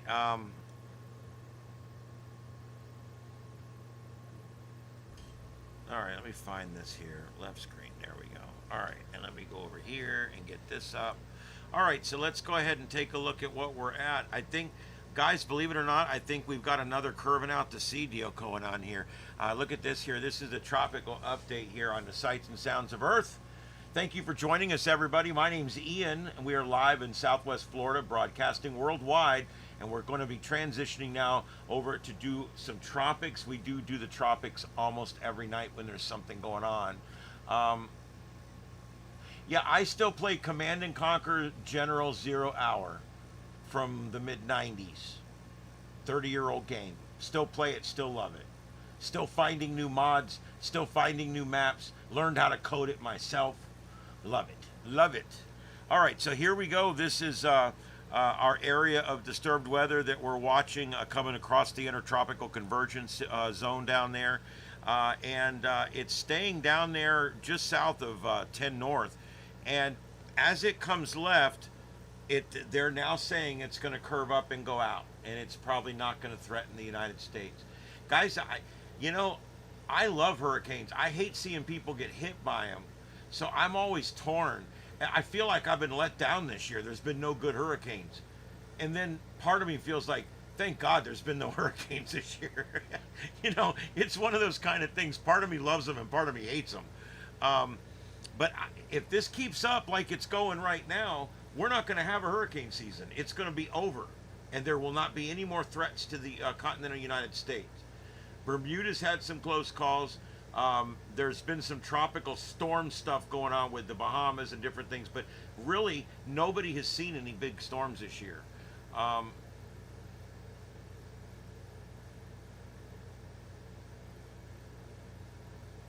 Let's see, chicken lips.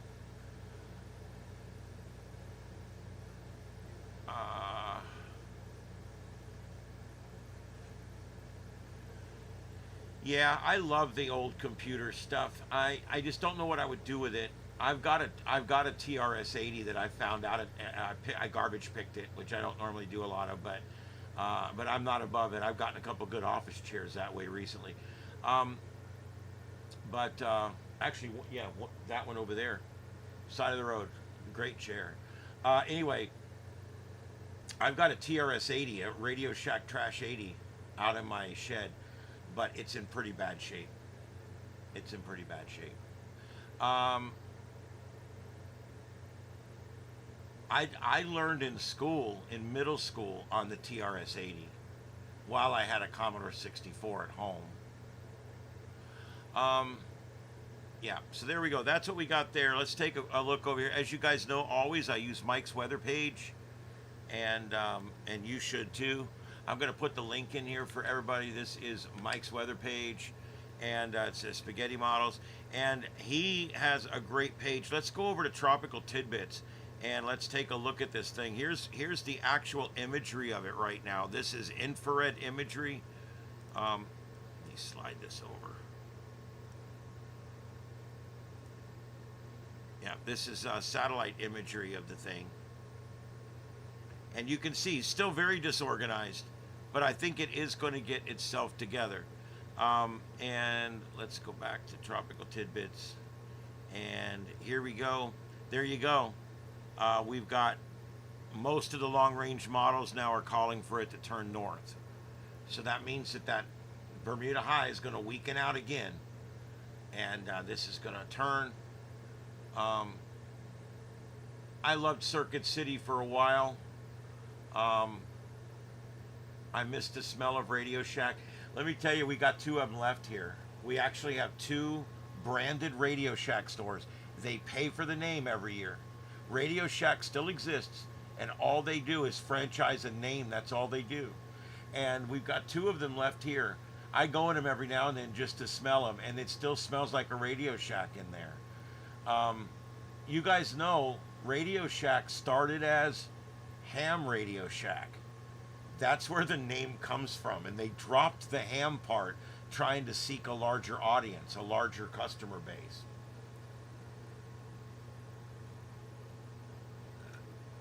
I never got into Tandy computers. I never learned Tandy Basic. Like I said, Commodore 64. I did the TRS 80, so I guess I did that, but that was pre the Tandy computing. That the TRS 80s, that was way back. It was a single unit with the screen, the amber and black screen built in, and then it came down and it was all molded. Looked like it was right out of the late 60s. Comes down and it had the keyboard built in with the big clicky keys. No number pad, no F keys. It was just the basic keyboard. I think it had 4 F keys down the side. Where the number key would be, there was 4 F keys, I think, there.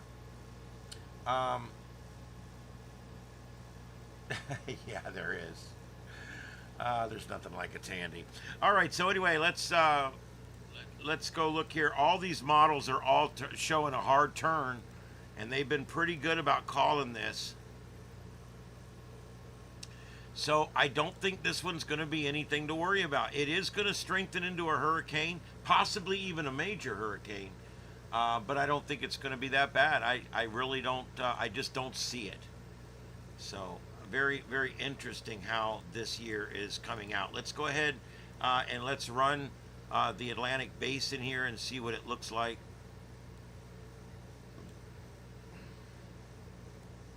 Remember, this goes out a lot further than the line, so let's take it back here. Here's where it shows where it's currently at right now, and then we're going to run it forward. The different colors are the different models. You can see up in the upper left corner there which model is which. And let's see how many of them go into the Caribbean. Okay. Pretty much none of them go into the Caribbean. So that turn to the north is almost a certainty.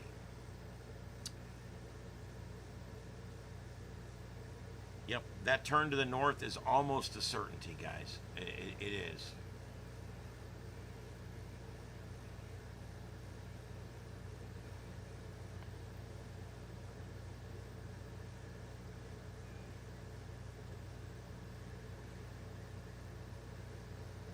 Yeah, Dominic, I tried to get in it a bunch of times, and because I'm dyslexic, I couldn't get through the code. Once I realized the code was gone, I went down and got my license.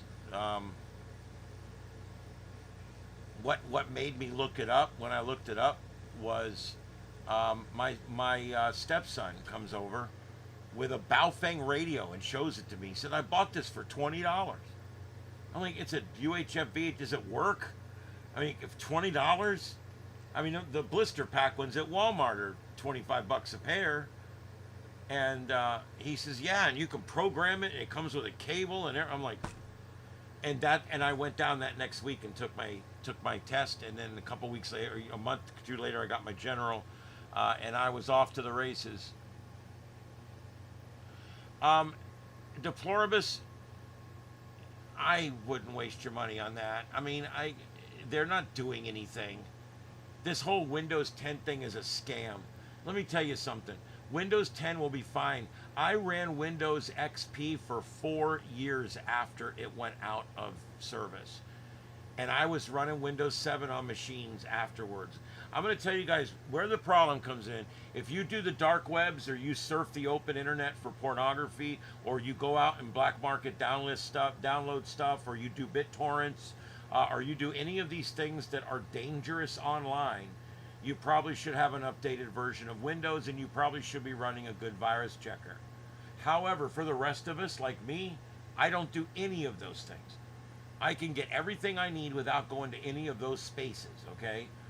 And just like people ask me all the time, do you carry a gun? No, I don't. I quit carrying a gun. I can carry a gun if I want to. I got them. But you know what I did? I quit going places where I would need to have a gun. I just don't go places. I don't go hang out after dark in parking lots and shit. So it's the same thing online. You can use an old version of Windows without updating. I'll tell you something else. Every one of my computers is running a 4-year-old version of Windows 10 Pro.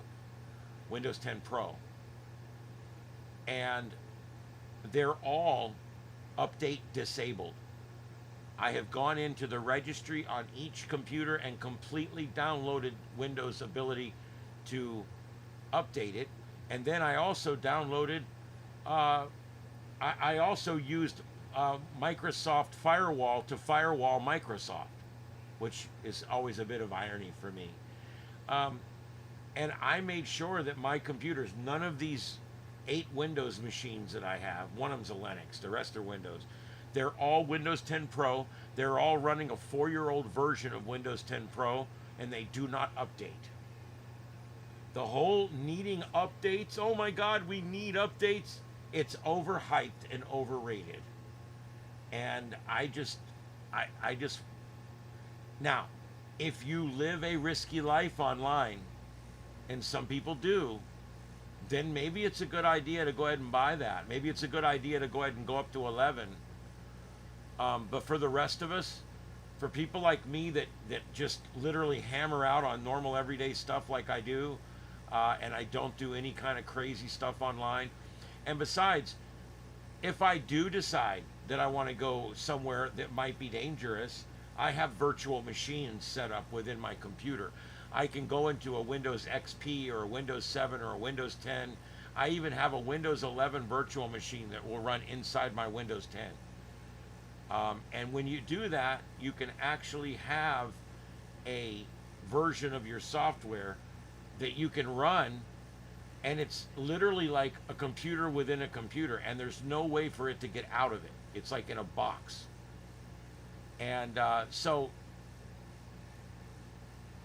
that's kind of what you need to do.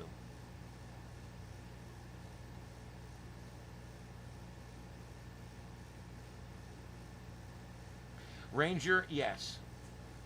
Yes. I support any and all free speech. Now, when 9 or 10 o'clock rolls around, if they don't go home, then we'll have the police come and tell them to go home because it's after curfew, or not curfew, but after the noise ordinance, I should say. But other than breaking laws like noise ordinances, blocking streets and things like that, nope, freedom of speech, freedom of assembly, freedom of redress of government, freedom of religion. It's all so important. And so no, I don't agree. I mean, should we still support the idiots if they're bothering you? Yeah. Because you know what? It's the annoying speech that you disagree with. When you protect that, now you're a constitutionalist. When you just talk about it, that's one thing. But I protect speech, whether it's burning a flag or whether it's protesting in front of your mom's house until 9 p.m. when the noise curfew kicks in, whether it's marching up and down the street, as long as it's coordinated and we're not blocking highways and things like that. I'm fine with it because I'm a constitutionalist. It's free speech. I may not like the speech. I don't like what they're saying. Sometimes I don't even like the way they're doing it. But I'll still fight for their rights because that's the bottom line. I didn't like 2000. 2000 was better than ME.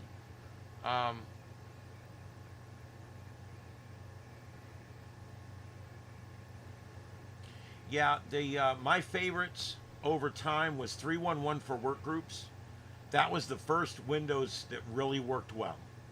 311 for work groups. When you say with work groups, it was because the original 311 came out, and then a short time later they came out with a big update. And that update allowed you to actually network with other computers in the same building. It was light years.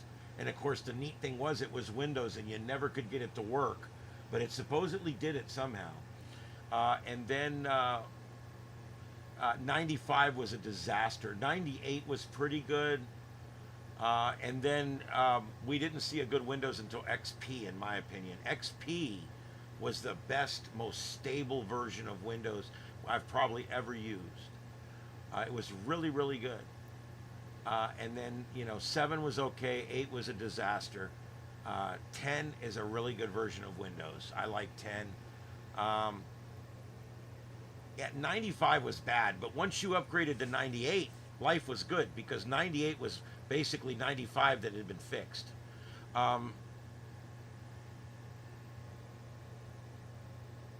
NTFS, the file system, yeah, I remember that.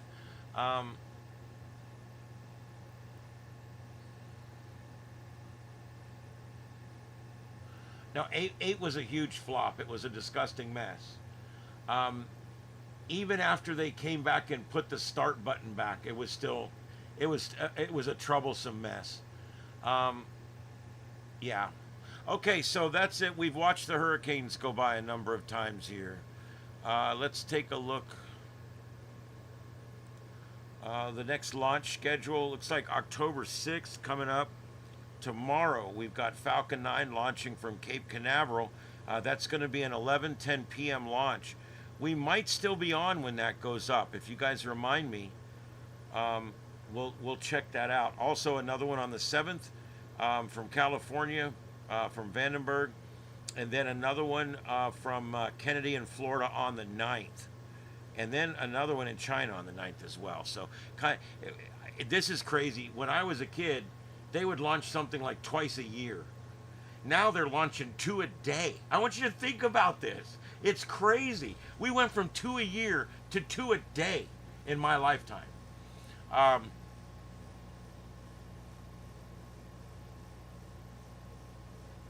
No, that's true. Everybody has different experiences. I run my equipment very hard. I do a lot of video and audio editing and stuff like that. So, we're all going to have vastly different experiences.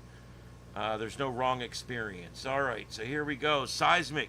Here we go. The seismic monitor. The McMonitor.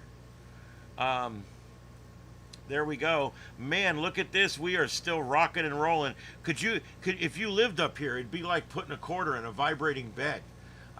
This thing's going off all the time up there.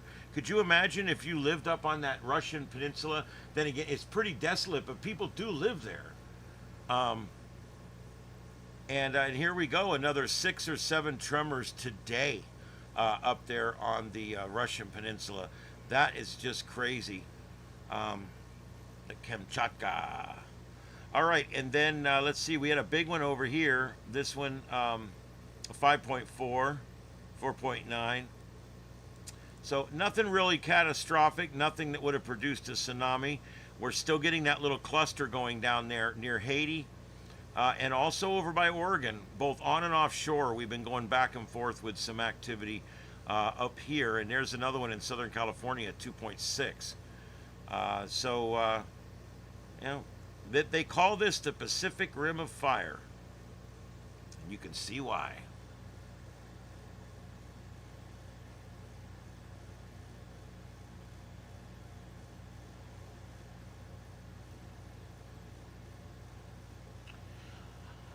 Crafty, can you imagine how hard I am on my PCs here? I want you to look at what this computer's doing. This is a 12-core Ryzen 9 gaming computer built on a gaming platform, and it's got a $600 video card that has 5 outputs on it, and then I actually have another video card that has 2 outputs on it. I got 7 monitors hooked up to it, and I'm streaming all these different screens and all these different cameras and everything else, and it still does a good job. It's kind of amazing. One of the things that always has surprised me over the years is when I'll type something in like, here, let's do this. I'll go to speedtest.org.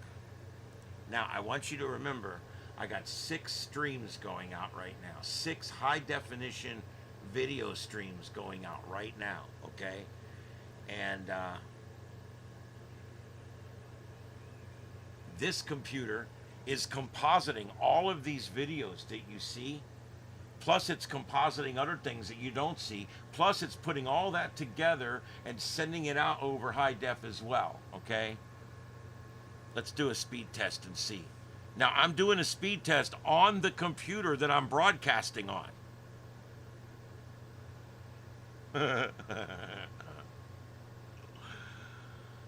My studio right now is in about 70% use, 75% use. As much as I can use, as much as I can suck in and take out, and that's it.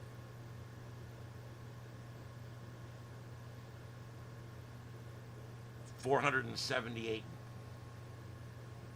megabits per second. There's your upstream. This should be devastated. If this was Comcast or something like that, my upstream would be nothing because I'm using it all up because I'm sending out 7 high definition streams on 2 different YouTube channels. However, on this Fios that I have and everything, hey, Alethea, I hope I pronounced that right. I'm sorry about names. There you go, 338 megabits per second residual. That's after we've used everything we need. I still have all that left. And I did the speed test on the computer that I'm using right now for the broadcast. So that's going to devastate the numbers right there. And yet the numbers are still amazing. That's what makes it, one of the things you need for a good studio is a good stable internet connection. There's no doubt about that. But anyway, I thought you guys would find that interesting, that I can actually speed test on the computer that I'm broadcasting on, and I can still get back, well, pretty much an amazing speed test, really. Kind of crazy.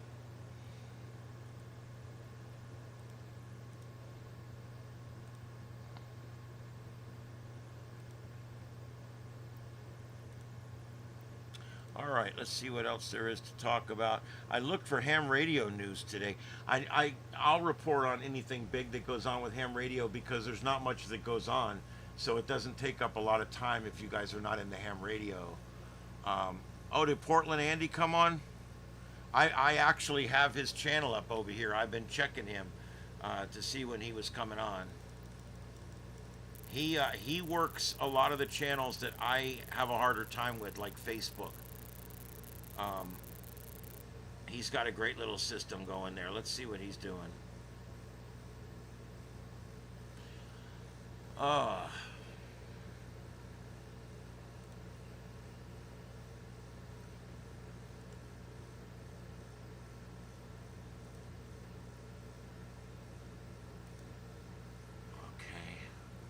Where can I put this? I'm going to put it on the upper right because I know that one's repeating. Looks like he's got somebody down there. Looks like there's about 10 protesters behind him in the distance. I got to tell you, these protests have been very weak and not very robust. There it is. There's your protest. I think that's a live view right there. As I think the other two up there, I think, are from last night. Let me run down through here again. Just give me a second here. Let me turn up the scanner. I'm going to take a 5-minute break, and I'm going to look for some more videos. Hang in there, guys. I'll be right back. I'm going to just, I've been on for 2 hours. I want to go ahead and just take a 5-minute break. This is the Sights and Sounds of Earth. Don't go anywhere. I'll be right back. And then 631, any vehicle info on that, on the striking vehicle? I can get going on that. Yeah, the plate is Boy Zebra 19 X-ray Adam, Florida plate. Hey, I got a couple calls for a person down. 1F549 was all Dean. It was 55 engine. 53 are over there for a 35-year-old male who's passed out on the ground. I'm responsive. Got another person down at 3608 North Clark. Units in Main Citywide, getting a call, shots fired, 6529 South California, 3 shots heard, no further, zone 6, radio clear. Fires asking for... Alright, so I'm getting a, police for that one. I got us all just curb, Broadway and Cornelia. I got number 1 Parker, Ashland, and Barry, and then this guy that keeps calling from 19. No backlog. 84. 84. Oh, these Florida responses are difficult. It's red. Okay, there it is. It's a red Hyundai utility for Boy Zebra 19 X-Ray Adam out of Kissimmee, Florida, registered to Leonard Javier Garza Perez. I'll take that 3608 North. And a Leonard Javier Garza Perez. 5844, your message was is going to be relayed. It's on the box. Yay to Bruce, the streaming king. With quantum fiber internet, he's gonna binge. He wants more, he's got to have more. More bedtime to cry. More podcasts in the shower. Quantum fiber Wi-Fi. I have no idea what that is. It's like an ad or something.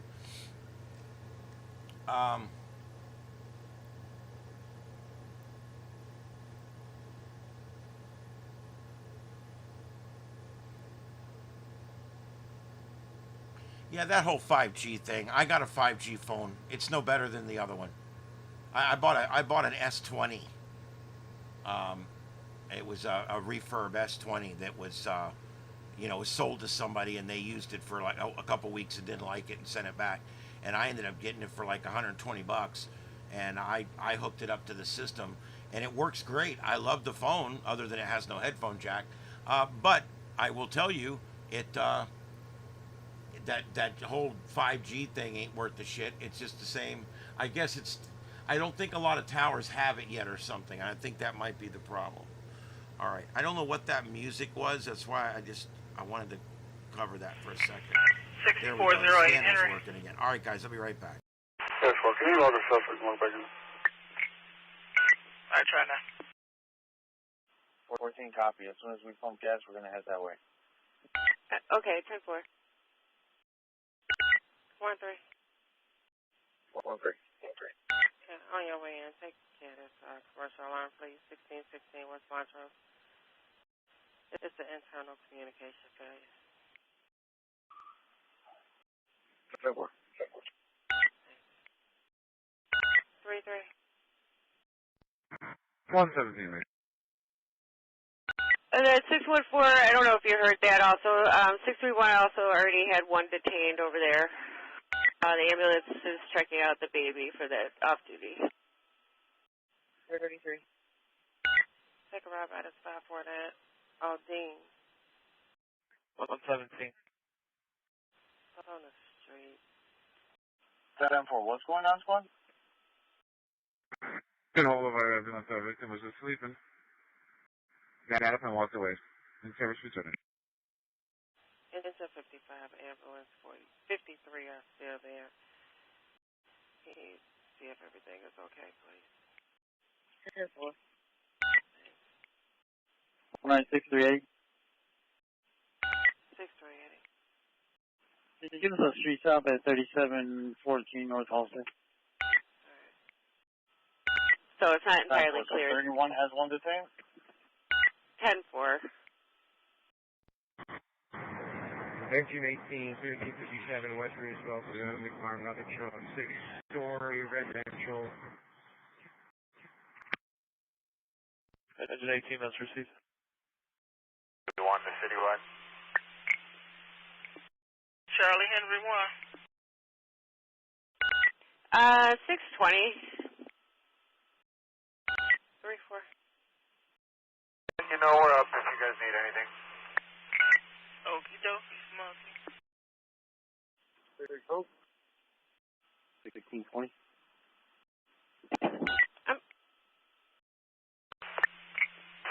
PH1 Citywide, put us back at base, and if anybody needs video of the ISD incident, contact base. Okay, I'll send the messages on. Check 432925 West Glendale. The weapon at Glendale. We're looking around the office. We're finding nothing at this time. We're looking at a 2.5 story frame that they see out building, but nothing showing. 349.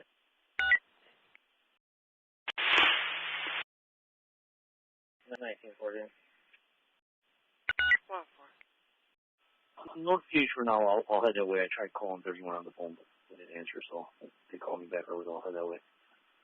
Okay, I know 699 is probably talking to him now, too, and then 614 is going to handle the paper on it. Can we get a female for our stop, please? 3201 on Montrose. You can show going at 34, shop.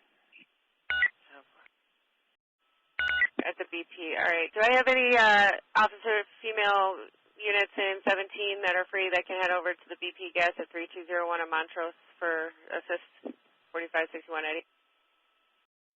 Yeah, check 43 to Maine. Nobody called at the 25 address. How'd you get this? We're finding nothing.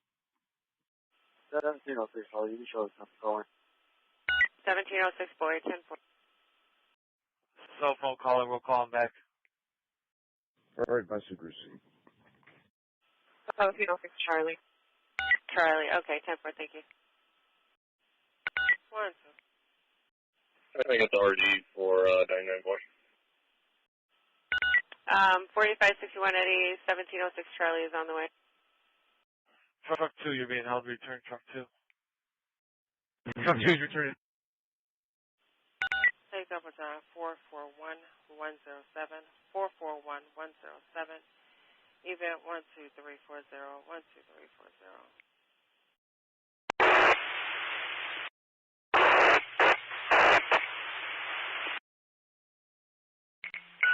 Yep, 12962, 12963. 19's calling. Can we have lunch at the station, please? Of course. Enjoy. You're on the scene. We're on the phone with now. 1661 Adam. All right, I got a gain disturbance for units in 16th. I've got any TAC cars available or gain disturbance cars types 5148 on Patterson, 5148 Patterson. Anonymous says there's an irate male at the corner throwing up gang signs, yelling and slapping cars. He was yelling threats about weapons, but none were seen. He's male, Hispanic, blue shirt, checkered shorts, drove away in a light blue Toyota RAV4, heading towards Chopin. Just calling me from behind this address. He's in the coach house between Belden and Lindale. He says this is a roof on fire. This is what I was talking about. 10-4. Hi, 42161 Adam. 42. 1942. 1633. 633. 42. And 61 Adam. BDS Vice, move on. Yes, bulletin board systems, BBSs. I remember those. Here in Fort Myers, we had a local BBS that you could dial into called the Lee County Jail. And he actually was a guard that worked at the jail. He was a corrections officer. I actually got to know him a little bit later on. When I was 17 years old, I would sign in and leave messages and get messages off of his bulletin board system using my Commodore 64 and using a little program that we had to get on a disk, and we had to run it, and we had to have the 300 baud modem, and that 300 baud modem would sit there and plug into the phone line, and it would plug into the serial ports on the back of the computer, and you could go on and actually send and receive messages to people who were operating on the same bulletin board. And what you would do, he only had like 3 phone numbers, so you'd have to wait till you were able to dial in. And once you found the number that dialed in, you were in. You'd go in real quick and check your mail, check the bulletin board to see if there was any new information up there on the goings on and the whereabouts and all that kind of stuff. And then basically it was email before email.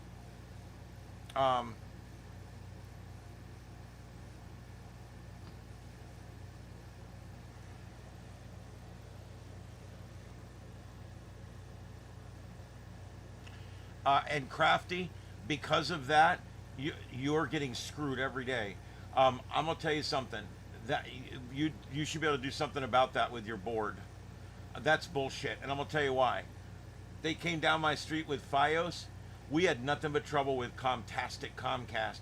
Nothing but trouble. Ever since Hurricane Irma, it's never worked right. And then after Ian, it never worked right. And it was just such a pain in the ass. And right before Ian, or no, it was after Ian, before the two storms after Ian, I got FiOS. And they ran it right down the side of my yard. And the guy told us, yeah, they'll be coming by to talk to you about it. And sure enough, 3 months later, guy come walking up, hey, we're doing FiOS. I said, let me rip your arm off. And I got $75 for life. It's, unless I change something, it's one gigabit up, 1 gigabit down for life, $75 a month. And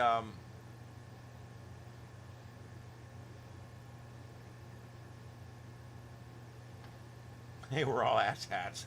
I love it. You could say asshats in the chat room. Oh, we got to keep that one going. Yeah, so many things like that where it was great until humans got involved.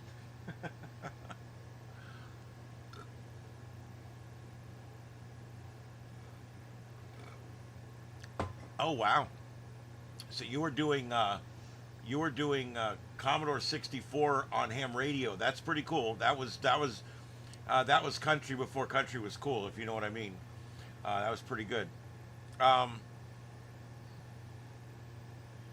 Yeah, it's a great deal for FiOS.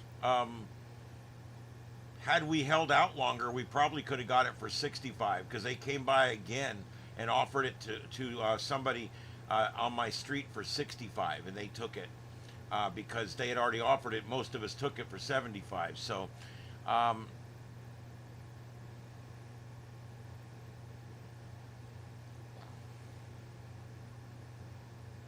No, Sludgeon, I get it. And you hear, I don't use the F word on here. I try very hard not to until at least it's later. I do say the S word a lot. And asshat is not really a bad word. Like crap is not really a bad word. It's one of those kind of things.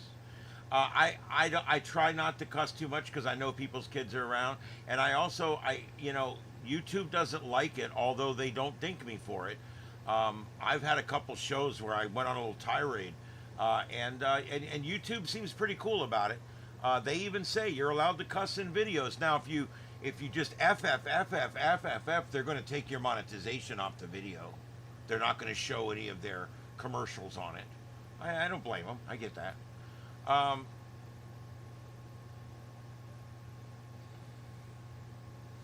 right. Let's see here. What else we got going on?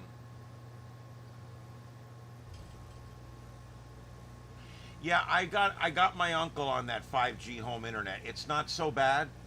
It's never going to break any land speed records, I can tell you that. But it's not bad. He's in a rough area for cellular too, and it still works for him. So, yeah, the days of spending $175 for high-speed internet are over. Because my internet got 10 times faster and it's now half as much.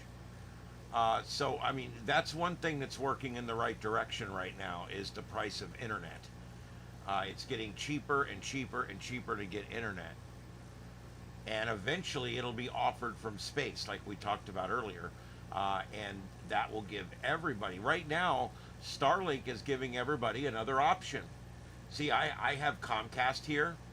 I have Sprint that I could get some kind of bullshit internet through, and I have FiOS, which I have. So I have 3 options for internet, and technically now I have 4 because of Starlink. So I like having options. Now, luckily, I got the best option for the cheapest price. I don't know. Maybe some of that good karma's coming back. I don't know, because that's pretty good, really, if you think about it.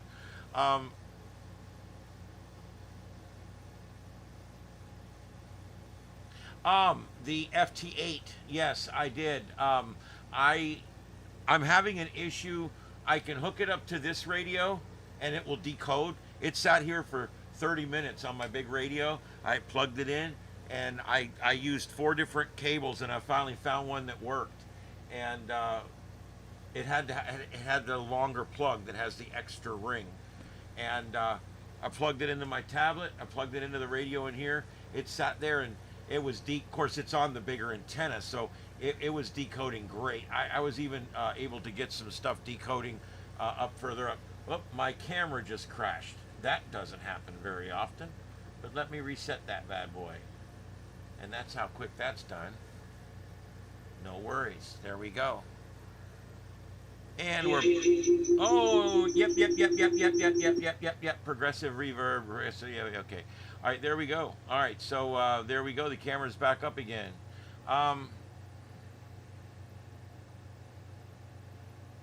TMO. Yeah, I've never heard of that. We have Sprint down here, which is what is considered the landline carrier. And then you've got the cable carrier, which is Comtastic. You know, Comcast won awards year after year for consistently having the shittiest customer service in the world. And let me tell you something, it's true. We fought them and fought them and fought them and fought them and fought them, and then Fios. And then we don't have to ever worry about fighting them again. I got so sick of calling Malaysia. You realize how much? I'm glad I didn't have to pay for those bills. I got to where I knew some of them on a first name basis. You know, I'd call up to complain. Hello, Comcast. Hey, Ted. Yeah, I'm calling about my connection again, you dumbass. Let me. You know, it got to the point where it was ridiculous. It was the same people in Malaysia every time. Worst customer service ever. We used to call it com something, and I can't say it on the air because it's the really bad C word. But that's what my old lady used to call it. That's what she called it, com C word. They have the worst customer service. They still have the worst customer service. It's all overseas. They cannot transfer you back into the country. So you're done. Whatever they can do for you, they can do for you. And then if they can't do for you, you know how we finally got it fixed after Irma? After 3 years, we finally got it somewhat fixed. You know what I finally did? I called up their headquarters, their big headquarters, and I called their vendor line, and I acted like I was one of their vendors. And I asked to speak to someone that could help me with some problems with management and this and that. And then when I got that person on the phone, I told them that I worked it around, and I finally got a guy that worked in the complaint department for the company, for the business side of the company. And I told him, I said, look, I'm going to come clean to you. I'm a customer, and I'm also a member of the media, and I'm doing a story on how you're going to handle this. After all this time of calling customer service, I finally had to call in and lie about being one of your vendors to finally speak to someone that's in this country. And they sent out this supervisor and this line truck, and they ran a new line all the way out to Hart Road. And guess what? Works good now. It actually worked a lot better. And then Ian came and screwed it all up again. And then it wasn't 6 months after Ian I got Fios. So, what a mess. What an absolute mess.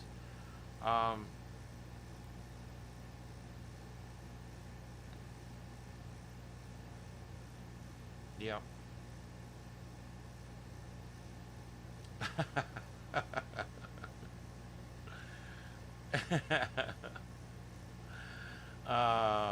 There you go.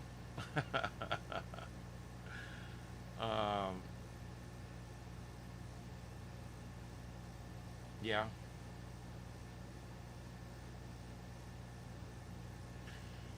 Yeah, it's surprising that you can call the same place over and over and over again and never get help. It's like the line, and they would send a guy out once a week. He would come out. We knew the guys on a first name basis. He'd come out. He'd hook the thing up. He'd go, yeah, yep, your strength is a little low today, but it's still there. He said, they replaced all the wiring in my house for free. They replaced my box outside, my boxes inside, or my modem. They replaced all the connectors, all of the jumpers. They replaced everything. I had all completely brand new equipment. And the guy left, and 2 hours later, my TV starts spinning. What it was, the wire coming down my street had a hole in it. And it was getting weather inside. And radio don't like weather, okay? I'll just put it that way. Whether it's lightning or moisture, radio don't like weather. Corrosion means that your antenna's not going to work well, your whatever. And there was a break in this line, and they wouldn't deal with it. And every week they would send a technician out, and they kept replacing shit. They put boosters on it. They had to run a power wire so they could put a booster on it and shit. Nothing worked. Why? Because all the people on my street would come home about 7:30 at night, and they would start watching TV on their phones, on their TVs, and our internet would drop down to the point that we couldn't watch anything. It was terrible. And so that's what ended up happening with that.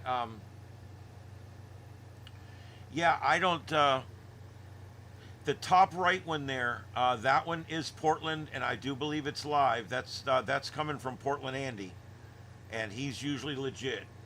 He's legit. Let me just put it that way. So I believe that one's live. I do believe the other ones are all Memorex. But I've left. There's Portland Andy there. I've left his name up on the screen so you can see that's from him. But I think that's live. There's like 20 people out there. So there you go.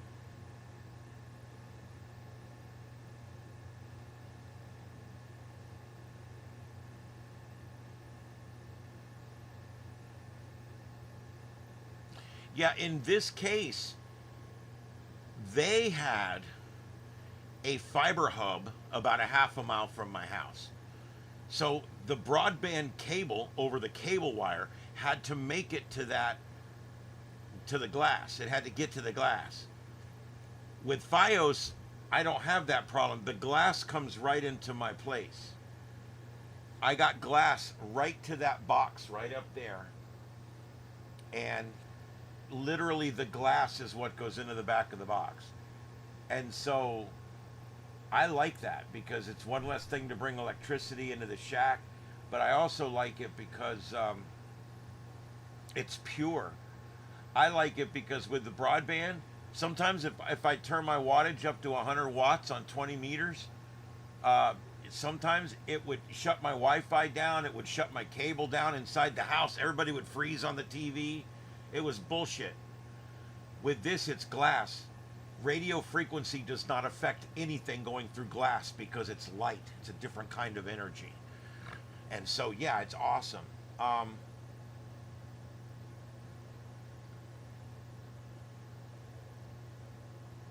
Yeah, Cox Cable, they're pretty big around the country. I've heard the name. I don't think we were literally Jones Intercable down here, and then I forget what the intermediate company was, and then we ended up getting Comcast, and then now that's turning into Xfinity.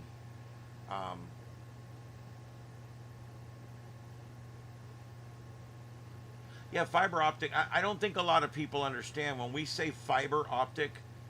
Replace the word fiber with glass. It's optic. It's optic meaning it's light that travels through glass. It's optical glass. And it basically, there's a little, it's about the size of your hair. A little piece of glass, barely bigger than the size of your hair, can run an entire building, an entire high-rise, high-speed internet for every apartment. It's amazing. And see, before we had the size of a cable wire. This is actually not even near the size here. This is much smaller. We had that big thick remember the thick cable wire? And we were able to get, what, 100 megabits up and 100 megabits down? You know what they can give me here? If I pay $25 more, in other words, I pay $100 a month, they'll give me 7 up and 7 down. 7 gigabits up and 7 gigabits down. And get this, they don't even have to come back out. I've already got the equipment. It's throttled at 1 gigabyte. You know what makes that interesting?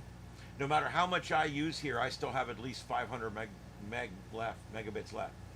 Why is that? Because they're throttling me down, which means there's plenty there. There's 7 gig of up and 7 gig down available on my piece of glass. So it's amazing. I'm telling you, fiber optic is absolutely amazing. You know, we used to have to run trunked phone lines this big under the ocean and across rivers and different things. You can transfer 100 times more data than that with something that's the size of this USB wire right here. The actual piece of glass will be that thick, and you can run billions and billions and billions of phone calls all at the same time. It's amazing. It's just off the chain amazing what they can do now. And it's just going to take 10 or 20 more years for everybody to get on glass.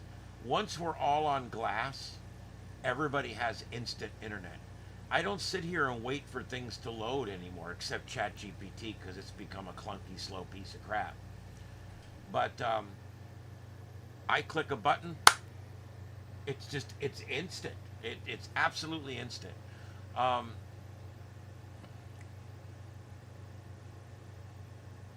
That's cool. And what's neat is they don't just use visible light, it's mostly invisible light, because invisible light has thousands of different frequencies. And yeah, by varying the frequency and the intensity, they can send so much more information. It's absolutely incredible, because they can oscillate the colors as well. It's just an amazing technology when you think about it. Yeah, me too.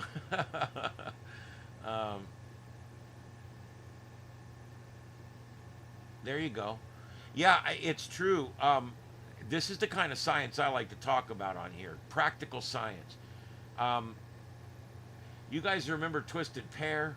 The phone lines, the green and the red wire? They call that twisted pair. It's a pair of wires, okay? Those wires, you used to be able to transmit. I can remember the 64K modem, the 128K modem, and then they got up to over 1,000K, I think, on a phone line before they started getting away from the phone lines. But that was the fastest we could send data, was over twisted pair. At the radio station, we had a thing that actually had 2 twisted pair connected into it. And like when we would connect up to do the Mark Levin show, like if we had Dan or someone here doing the Mark Levin show, I used to produce that, we would dial New York on both telephone lines. And what this box would do is it would send the audio in the best quality possible through both phone lines. But if one became unstable, it would work easily on the other one. So it basically was a really high bandwidth because you had 2 twisted pair, but it was also an automatic built-in redundancy, which was amazing as well.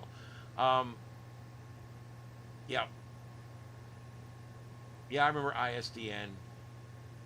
I remember ring downs. Ring downs were a big thing when I was a firefighter. We had red phones in our station and white phones. The white phones had 2 lines, and the red phone was just a phone. It didn't even have buttons on it. It was just a phone. Imagine the phone hanging in your kitchen when you were a kid, but it's the color red and there's no buttons or dial on it. It's just a phone. That was a ring down. And all our dispatch had to do was hit the button with the name of our fire department on it. And the moment she hit that button, those phones would start ringing. And they would ring. It was a dedicated phone line. And those lines would ring. It would just go ring, and it would just continue ringing until you picked it up. We had a red phone in the bunk room. We had one in the bathroom. In the bathroom, because we were a one-man station. Now, we normally always had other guys there, volunteers hanging out. We had 30, 40 of them at sometimes. But sometimes I was there all by myself. running the squad, running the engine, depending on what kind of call it was. And then the other people would come in and meet me because we were a mostly volunteer department. I was one of the paid guys. So we had a red phone and a white phone with 2 lines right above the toilet paper. And I can remember that, you know, you're sitting on the john pinching one off, and that red phone would ring and you pick it up and they're like, "You're not answering your radio, we got a structure fire, oh my God." Or they'd pick it up and they go, "Oh, hey, no, sorry, I hit the wrong button." That seemed to happen a lot. Anyway, and then the other phone was our 2 different phone lines. The back line, which is the number the guys would get their personal phone calls on, and then the front line, which was the one we were supposed to stay off of so that our community could call us directly. Phones were so different back then. And so every room in that building had 2 phones, a red one and a white one. 128 megabyte was considered light years over 64. It was. 64K was the standard for years.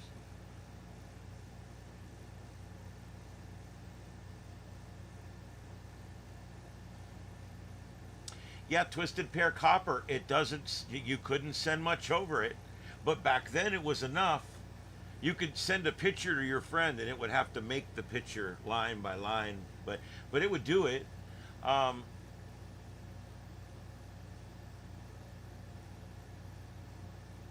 There you go. I actually have that on my button bar at work, and I have it on my button bar here. You know what's funny? I restarted this computer. I put a new version of Windows in it, and I moved my Windows drive over to a backup drive position and put a new drive in it, put Windows on that. What ended up happening, I've never reinstalled my jingle keys. And so that's why you never hear any sound effects on the show anymore. I'm going to get those back in the next few days. I'm going to get those jingle keys back. I want to, and that dial-up button is on there. I have that. You hear it dial, and then you hear the handshake, and then you hear the beginning of the data transfer. It's pretty cool.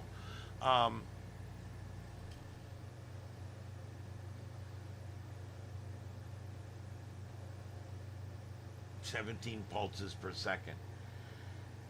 And that was probably considered fast at the time.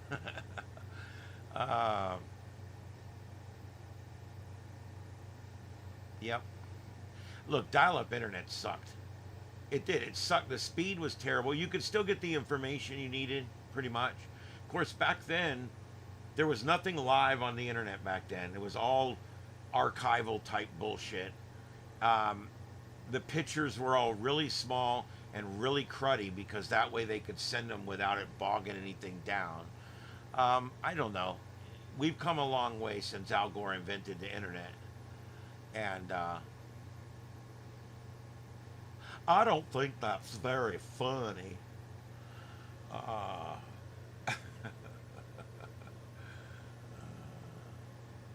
All right, guys, I'm going to open the chat room up to anything you guys want to talk about real quick. I've pretty much gone through the news of the evening. There is no big volcanic activity going on that I'm aware of. And as far as the weather goes, I'm going to pull that up and we'll take a look here at the weather. Well, there it is right there. Well, hello. Hello, Radar Omega. Yep, I use Radar Omega. I pay for it because I use it for broadcasting. I pay them for a subscription. But here we go. This is Radar Omega.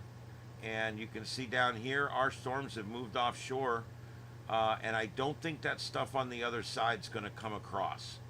So I think we're done down here as far as the rain goes. There is nothing going on.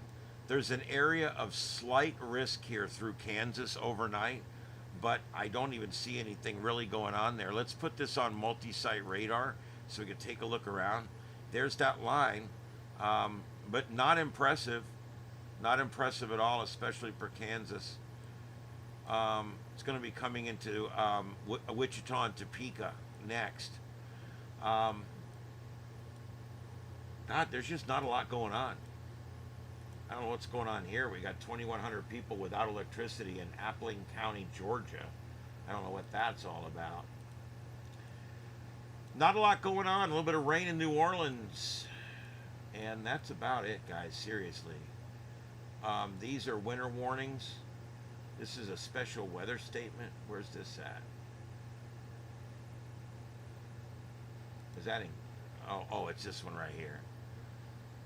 Yeah, and that's not even a warning. That's a weather statement. So these purple squares you see over here, the counties turning purple, that's actually winter advisories. They're going to get some winter weather out west over the next few days. And these are actually freeze warnings and winter weather advisories that have gone out. So there you go. Freeze warnings.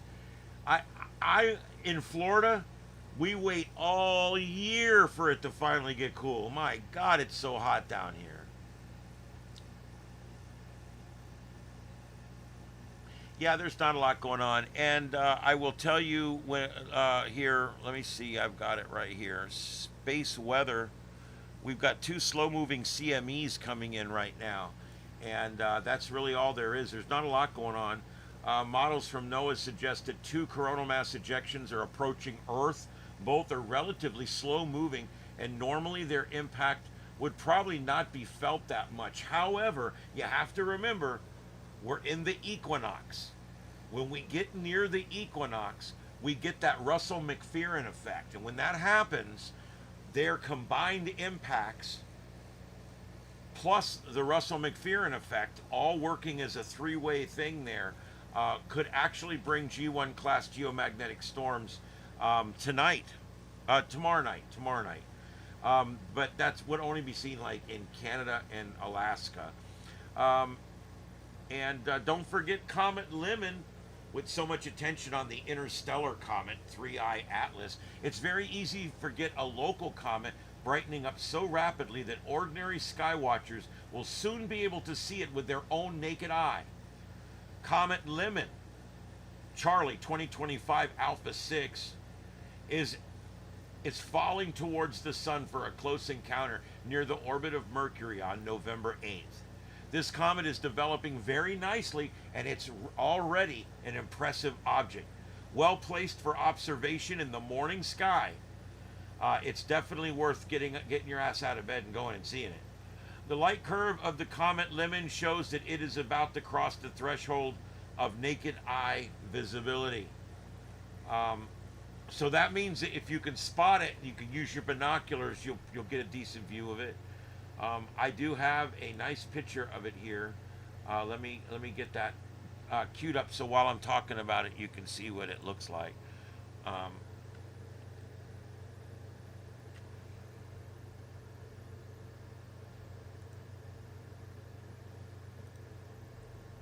Okay, that's what it looks like. This is look at that. It's beautiful, isn't it? It's absolutely magnificent. The ever-changing structure of the comet's tail is a likely result of 2 different factors going on right now. Buffeting by the solar wind and the dynamic jets in the comet's core. See, when a core is falling towards the sun, every day it gets hotter and hotter and hotter. When this happens, it creates a subluxation where everything begins to reduce in size. And when that happens, you get off-gassing. This off-gassing creates a coma and eventually a tail. And that's where all that comes from. It's something, moisture, some kind of gas, whatever, that's down inside that rock. And as it gets pressed by the heat of the sun and it subluxes, all of that off-gassing creates a beautiful coma and a beautiful tail. And there you go.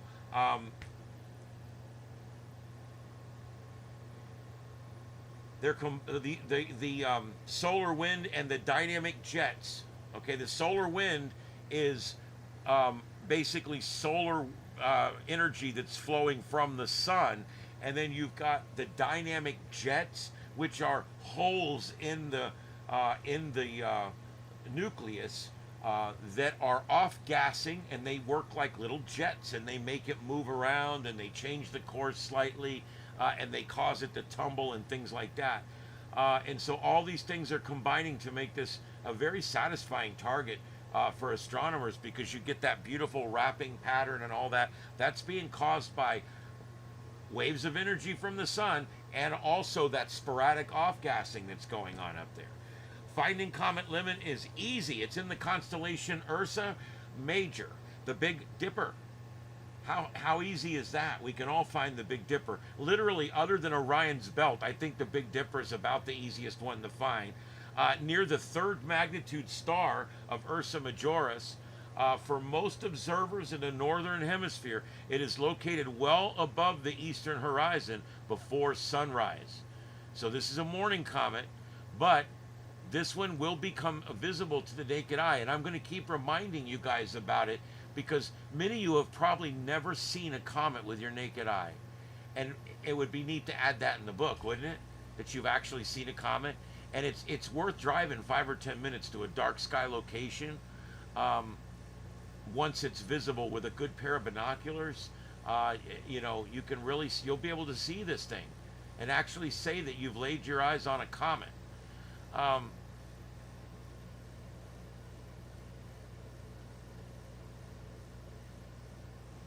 Oh, the Poconos. I've heard good things. A crazy Democrat riot. Yeah, it was. The upper right is tonight. The other ones have all rolled over to last night's video. Everything's pretty much gone off at this point. The only live video left is coming in from Portland Andy, and that is upper right corner. And you can see there, there's about 10 protesters left. So yeah, it's winding down for tonight.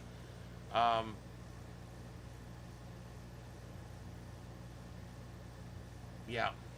So anyway, I just thought you guys would find that really interesting. I love a beautiful comet, and this is one of the more picturesque comets that I've seen in a while, with that beautiful feathering in the tail and that beautiful green nucleus. It was just amazing.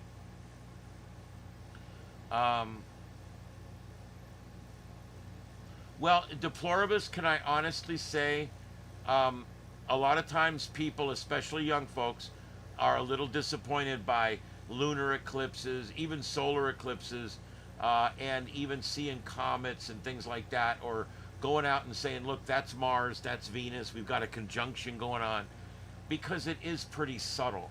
I'll admit it. Even a meteor shower, even a good meteor shower, it's hard to appreciate that until you're older and you got a lawn chair and the rest of the night to kill. And then those meteor showers are pretty nice. But no, I get it. Watching space weather events from land, from here on Earth, it's a fairly subtle affair.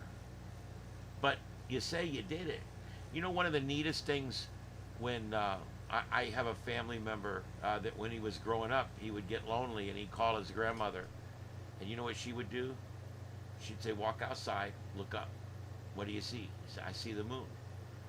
And she would say, I'm looking at the exact same moon that you are at the exact same time.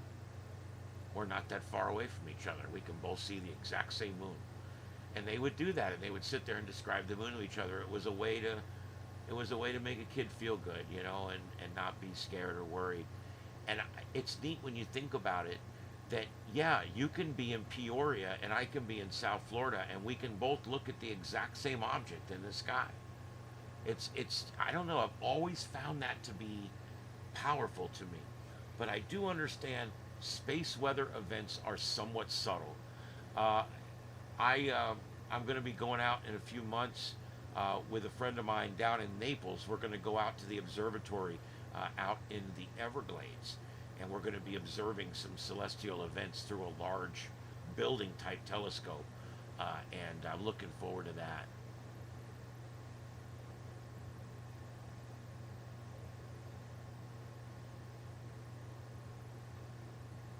Yeah, the 3-eye atlas thing is weird. It gets weirder every day. I covered that a little bit the other day. I don't know what to say about it. I can sit here and repeat all of the different theories and things out there. I know there's a lot of that. I get it. But you just have to keep it in perspective. You know what I'm saying? Because the overwhelming chances are it's a rock. But there is also a chance that it is something that it will change our lives forever. It's flying right past Mars right now, and we're taking some really good pictures of it. So once NASA figures out which ones they're going to show us, we'll get to see them. It's coming at Halloween. It kind of is. It's going to make its closest pass to us right around Halloween.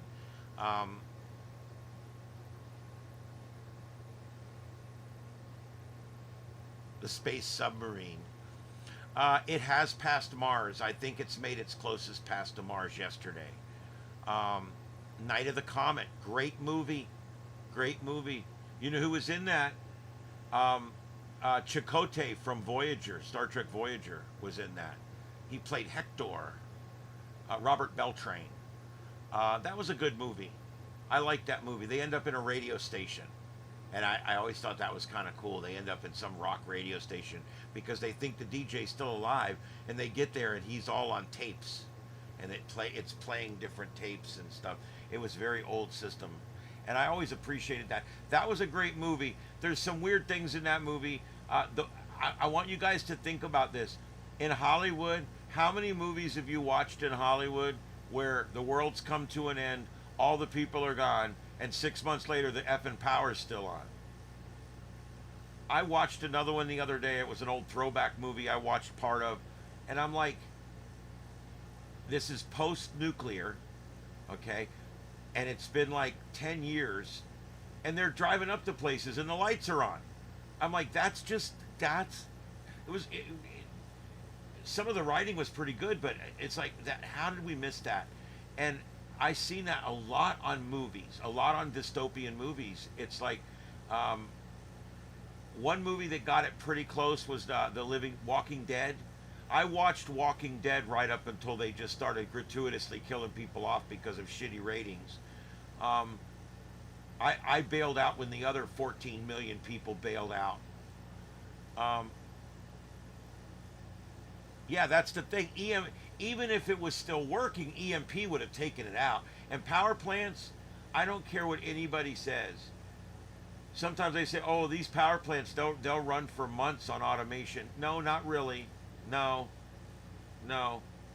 they won't. They have to be fed fuel. I understand some are on pipelines, but those pipelines still have to be fed from the other end. No power plant's going to run more than 5 days without human intervention, and I doubt you'll get that. Might be a big bang too. I didn't watch The Road. Is that a show? I didn't watch it. But I'll check it out. I'm not a big dystopian fan. My wife at the time loved Walking Dead, and that's why I watched them with her. But that night that moron with the baseball bat just started killing all my favorite characters off for the hell of it, I never watched it again. She would come in and put it on. I'd put on headphones and watch my tablet. I wouldn't watch it. I was done with it. There's certain things a show can do that will turn me off.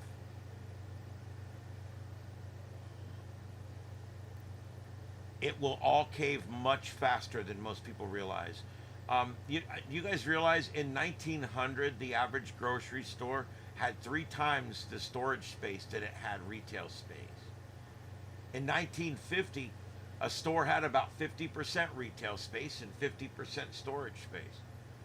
In 2000, they only had about 20% storage space. And now today, the new grocery stores they're building, there's hardly anything. The loading dock comes into a small area, and then from there, the stuff is sent right out and put on the shelves. Because of computer ordering, we no longer need to keep stockpiles of food going bad in back rooms. We no longer need to order things weeks ahead of time to make sure that we don't run out of corned beef hash. We got to make sure all this blah, blah, blah. It ain't like that no more. Computer ordering, they know the moment that I buy the last 3 cans of corned beef hash, they already had ordered the next case because it gets ordered on the 4th can that gets taken out. You see what I mean? It's all set up. When there's only 4 or 5 cans left, it triggers a drop. They drop a box into the truck. The box makes it. The whole box goes on the shelf. Done. If you guys think there's a big storage room behind Publix, or a big storage room behind Walmart? There's not. Why do you think when you walk around Walmart, there's freaking pallets just laying in the middle of hallways and shit? It's because they don't, the stuff comes off the truck and it goes right out onto the floor in many cases. They're also doing more and more of the bread guy brings the bread and the Pepsi guy brings the Pepsi, and they're doing a lot more of that too. And they're only allowed to stock so much. So the bottom line is, what you see is what you get. And if there's a run on your Walmart by 100 or 200 or 400 people, there won't be nothing left. There is no reserve food. There is no backup big vats of rice or some shit. We've become a instantaneous society. And because of that, if you didn't save up any food, you're in trouble. And I got to tell you, I have a problem with the whole, I'm growing my own. That's fine. Growing your own food, difficult. And a lot of you have done it. I've done it. Very difficult. Between the bugs and the weather and the water. And remember, it's the end of the world, so you're going to be pumping water with electricity that you got to make with a generator that people are going to hear. You got to think about stuff like that. And you got to water this shit for months and months and months, burning up all your gasoline to run the pump in order to water your potatoes and your green beans. And you got to have somebody in your family sit out in a chair in that garden all night long with a pistol, because someone's going to come take it from you. I'm telling you, growing food eventually is the plan once we kill off about 95% of everybody, which is what will happen. We'll kill each other right back to the Stone Ages. And only the tough will survive. I used to be one of those. I've still got all my survival stuff. I've got big metal ammo cans under my bed that have everything in them, from iodine pills to gas masks and big boxes of dry matches, and it's all still good. I got all kinds of 9mm and all kinds of rifle rounds, shotguns. I got everything in there. If I bug out, I know exactly what I'm grabbing. I'm grabbing those big metal cases, and they go right in the trunk of the car, because everything I need for the end of the world's in there. But I've reached a point at 56 years old, I think I'm a feeder now. I can't run. I can't fight. I'm 56 and I've got irritable bowel syndrome. What am I going to do? I'm just going to roll over and die. You guys push me down and they'll get me, and you guys can get away. That's what a feeder is.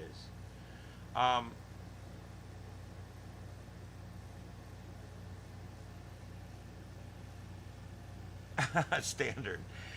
Thanks for coming, dude. I have these crazy discussions all the time. That's why people come back. I love discussing everything from survival to two-way radios to space weather, and I do it all in 7 minutes. Yeah, it's... Look, all the screens, it's ADD TV. It gives you guys something to look at while you're chatting and listening to me. I'm trying to give you guys, some relief from your attention deficit problems.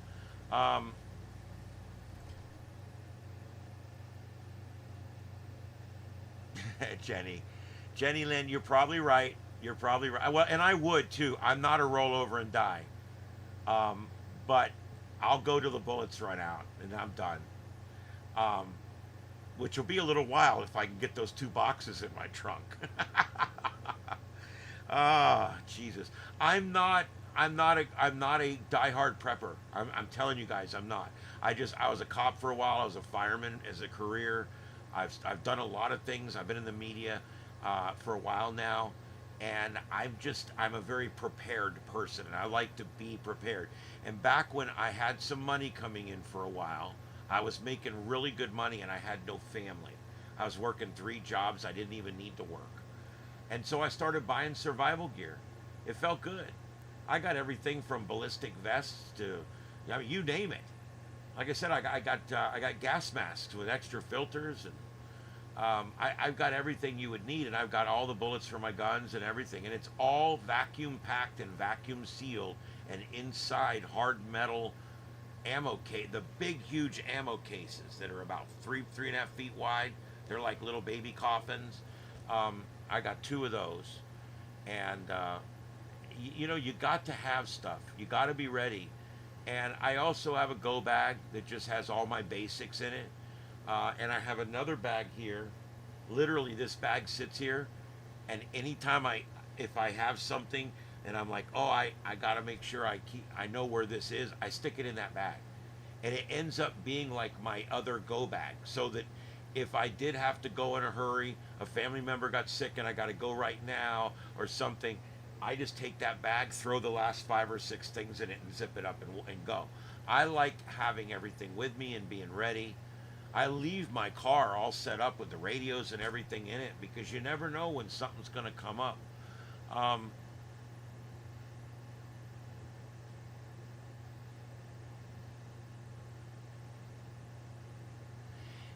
That's good, Jenny, except I'm not interested in physical fitness. If I was, I would do something about my physical fitness. I'm really not that fat. I got a little gut going. It's my stamina. It's not my weight. I weigh about 200 pounds. For my age and my height, it's not bad. My problem is stamina. I have none.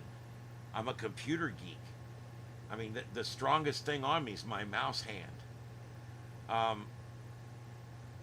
I could tell some dirty jokes there too, but I won't. I just, that's with me. I used to always consider myself one of the last survivors, and now I consider myself, yeah, I'm going to try. I no longer have the expectation that I'm going to make it to my cabin, or that I'm going to be able to survive for any length of time. And you know something else I've come to think? Do I want to? Do I want to? The electric grid's gone. The communication infrastructure's gone. The only TV and movies that you have left is whatever media you have, which is something I do have up at my cabin. I've got about 4 DVD players that work, and I literally buy them for $20 and just store them, because I have about 4,000 CDs up there with the best movies that are ever made. I got whole series up there. I've got MASH, all 11 series, all 11 seasons of MASH in one big collection. I've got everything from Barney Miller to Carol Burnett Show, to Gunsmoke. I mean, you name it. Some of the great old shows, even some Star Trek. I've got all kinds of discs up there, and movies. I think my mom's got every CD that Tom Hanks ever made up there. We've got some great movies up there, and I keep that. People are like, well, we're going to get fiber optic internet soon up there, but I'm keeping those discs, because you know something? As long as those discs are kept out of the sun, and they're kept under 100 degrees, and they're kept above absolute zero, they'll last for a very long time. They'll last for a while. And that's a lot of media that I can go back with, find a DVD player, which there's probably plenty of those at the end of the world, because nobody's going to want one. I would love to know that if I had to spend the last 6 months at my cabin in the mountain, I'd like to know that I could watch my favorite movies before I do myself. You know what I mean?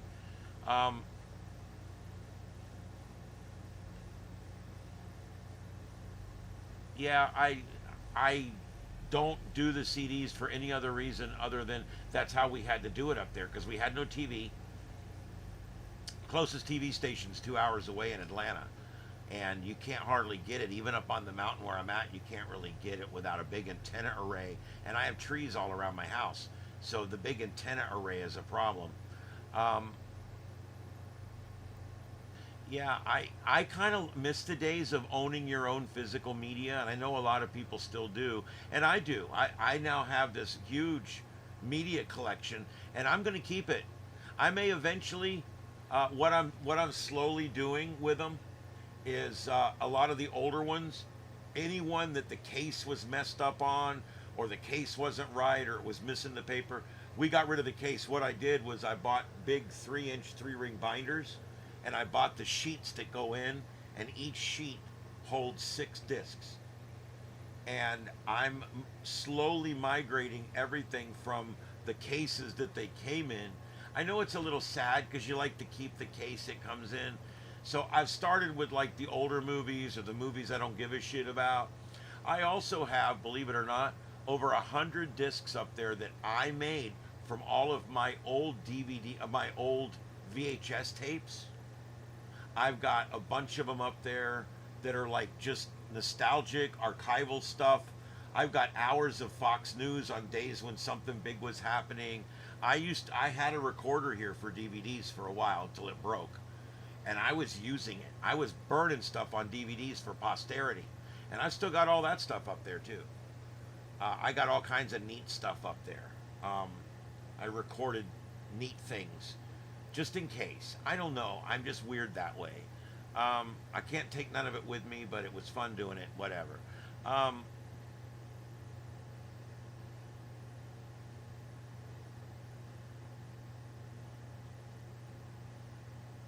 Okay. Streaming's a necessary evil. Look, we're watching. You guys are watching this show right now. I mean, I would hate to lose the ability to watch what we want to watch. Look, all my life I never could watch what I wanted to watch. I had to stay up till midnight and build this big, huge antenna on my parents' roof so that I could pick up WTOG channel 44 out of Tampa, because at Saturday and Sunday nights at midnight they played Star Trek the original series. And I used to put a towel, I'd roll a towel up and put it under my door, so when my mom and dad got up, they wouldn't see the light on and the TV lighting up the bedroom. And I would literally, I had a headphone thing that I went and took the TV apart and put in a headphone jack because it didn't have one. And I had a little wire, and I could unplug the wire and the speaker would quit working, and then I could plug my headphones into that. And then I had a wire that would run over by my bed, and I would wear the headphones and lay in bed and watch Star Trek. That was my 2 favorite hours of the week. Yeah, I was a nerd. I don't care. But think about that. Why? Because we couldn't own our media. You know the first thing I did with a VCR? My buddy's mom bought a top-loading VCR in 1985. Okay? And I asked her, I said, Miss K, do you mind if I tape some stuff in the middle of the night onto VHS tapes so I can keep it? And she's like, son, you can do whatever you want with that machine once I go to bed. And I'm like, okay. So I waited till they were playing Star Trek II, The Wrath of Khan, and they were playing it at 9 o'clock for the East Coast, and they were playing it at midnight for the West Coast. And I was able to record it at midnight because his mom had gone to bed. And I sat there and I had to press right when they went, and we'll be right back, and I hit the button because I didn't want the commercials on the recording. And then I would hold it, and the moment they would come back, we now return to this Sunday night movie, I'd hit it right on the right time because I wanted to, and I had some really clean edits considering how I had to do it. And Tampa Wrestling. Are you talking about Gordon Soley and the Florida Wrestling Federation? Oh my God, I remembered that. Tell me you're talking about that, Justin.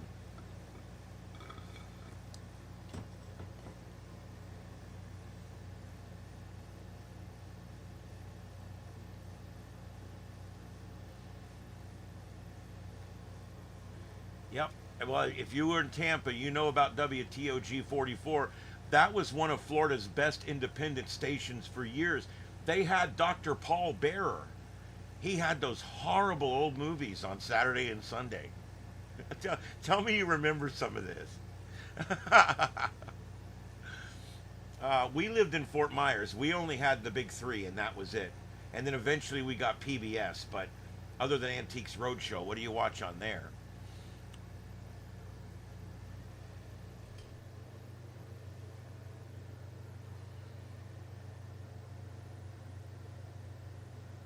Yep. Yeah, I remember all of the Florida Wrestling Federation. I can't believe that shit was done regionally back then. It all eventually rolled into WWF or whatever, but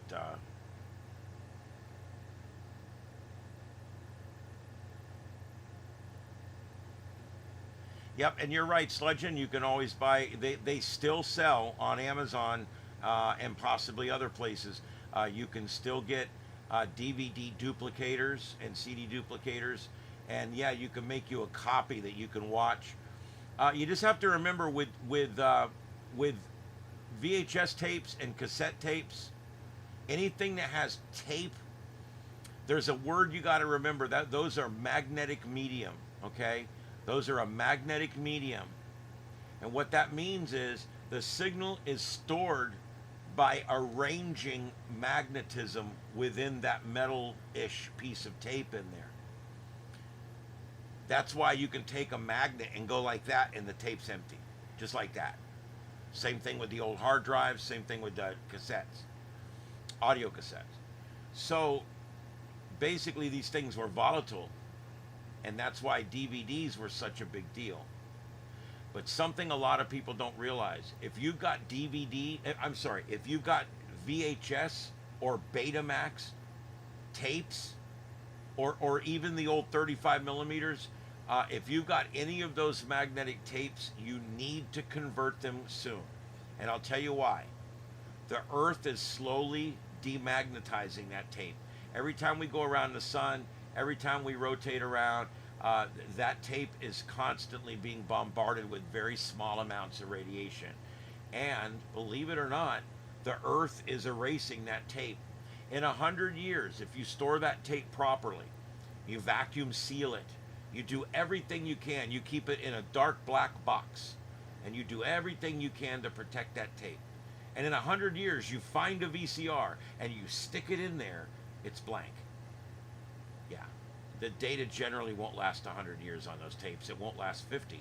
I've got some right now that were from back when I was in marching band, back in 1986, 87, and I dubbed them over. I've got them, and you can still see me playing the trumpet and the whole bit. You can see the coverage that was going on and everything, but it was degraded about 50%. And that is 30 years, 35 years. So you can see in 60 or 70 years, there won't even be a discernible image left on that magnetic tape. CDs, on the other hand, are millions of microscopic holes that are punched into, using a laser, they're punched in through the plastic. And the neat thing about discs, about DVDs and CDs, they are non-volatile.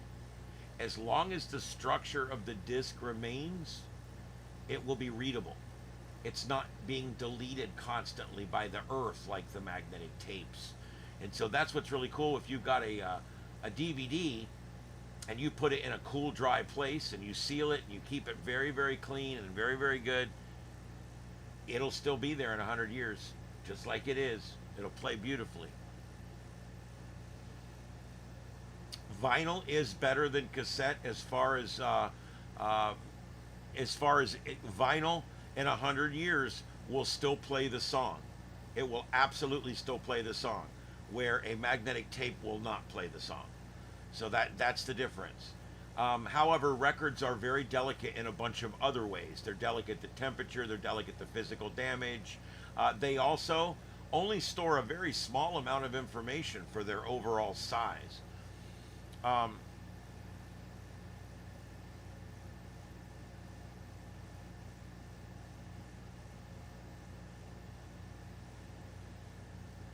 The green dots are actually cameras. What you're looking at there is radar Omega. We were checking out weather before we went off on this tangent. We've got this frontal boundary right through the middle of the state, or the country here, through Kansas and Iowa, and it goes all the way up through Wisconsin. And that's going to be moving through the Chicago metro probably towards morning. But that's really the only bad weather out there. All these little circles you're seeing, those are network cameras. I can actually click on those. and they will bring up a network camera.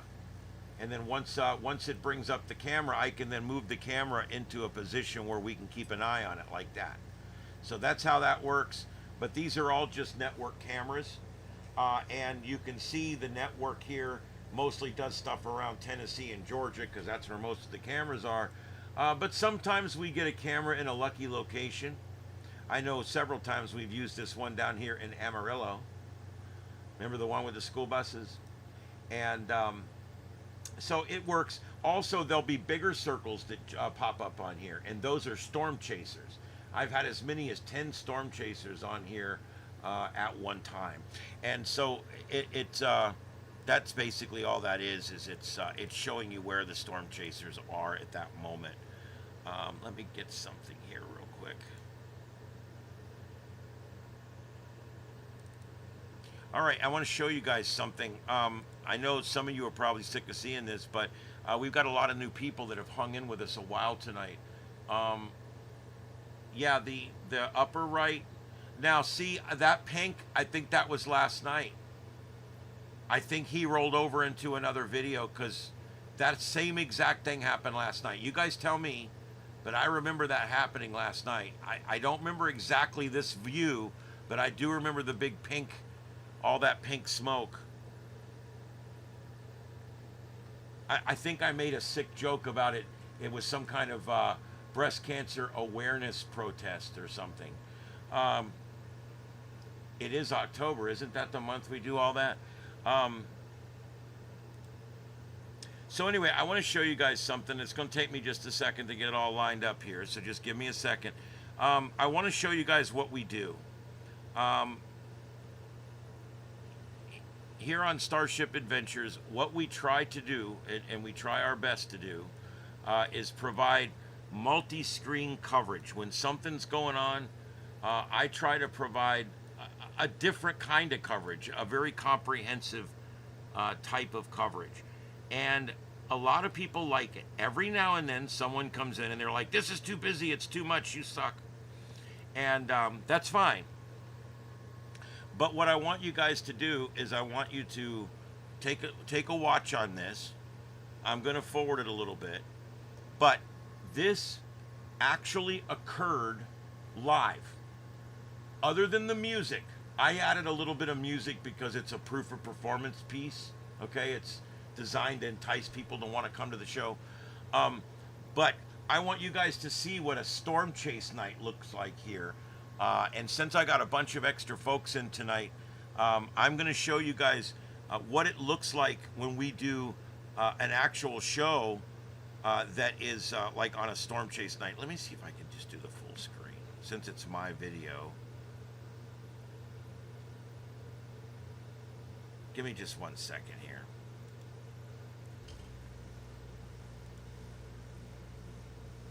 I want to do this a different way.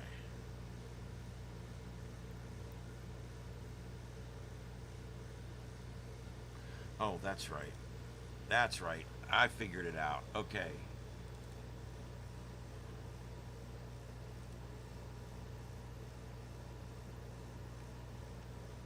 That's great, except it's chopped. Give me just a second. I'm sorry. Apologies again.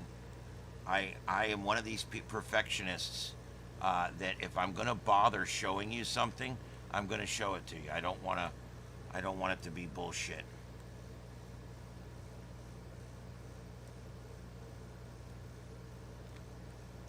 All right, here we go. All right, so what happened was we were watching one night, and we had a bunch of storm chasers out. And I mean, there was a bunch of them. There was, on this one storm cell, we had 7 independent storm chasers out there doing their thing. And I want to show you guys what this looked like that night. This is it forming. And it's at one point, we have all 8 of the storm chasers watching. There it is, guys. This is Starship Adventures. My name's Ian, and we are live in North Dakota right now, where we've got a large wedge tornado. Live, we're watching it live on a number of different screens. This is the sights and sounds of Earth. Notice the little circles are all moving on the radar. You can see the... Holy crap. You can see the Not coupler. only do we have a storm out in the middle of nowhere where it's not hurting anybody right now, but we've got a storm that we got 8 storm chasers on right now, and it's dropping a wedge. Holy crap, look at that thing.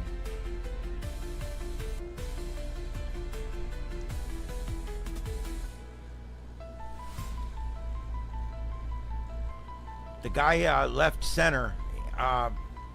He just passed a storm chaser, and they're both going 100 miles an hour in either direction. I don't know who's right, who's wrong.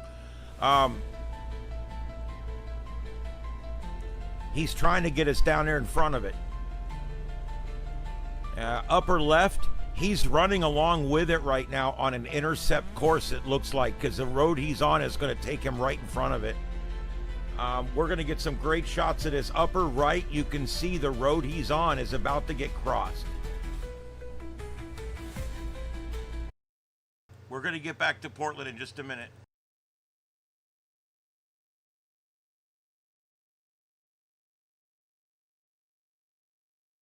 What the hell is this thing doing?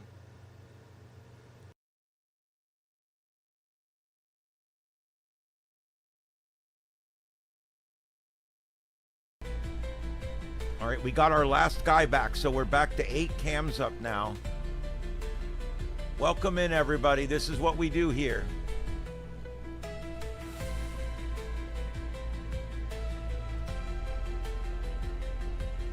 Yes, Carl, there is protests going on. They're all peaceful at this time in Los Angeles. I'll go back to the grid as soon as we don't have a tornado nearly on the ground at this point. It's just about to come down to the ground. Remember, there's going to be a different lag of a few seconds on each of these cams.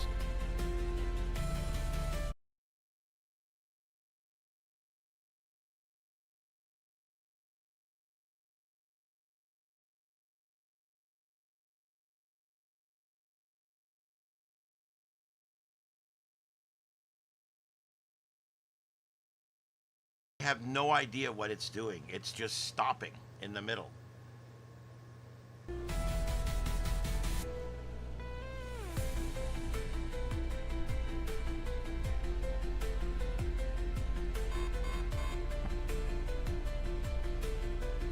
That's a huge couplet, a well-defined couplet right there.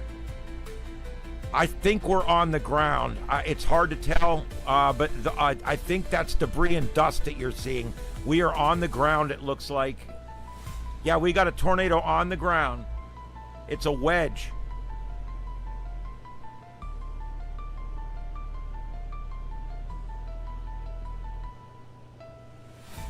Urbana, North Dakota. Urbana, North Dakota, take shelter now that you are next up for this thing, and it's on the ground.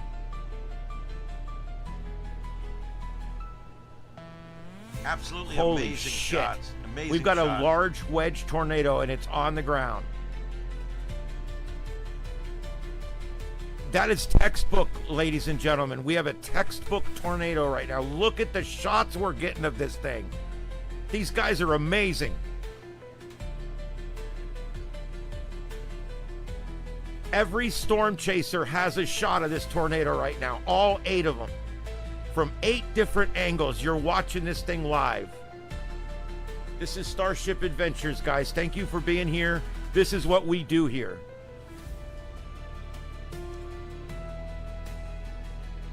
God, I wish I was there.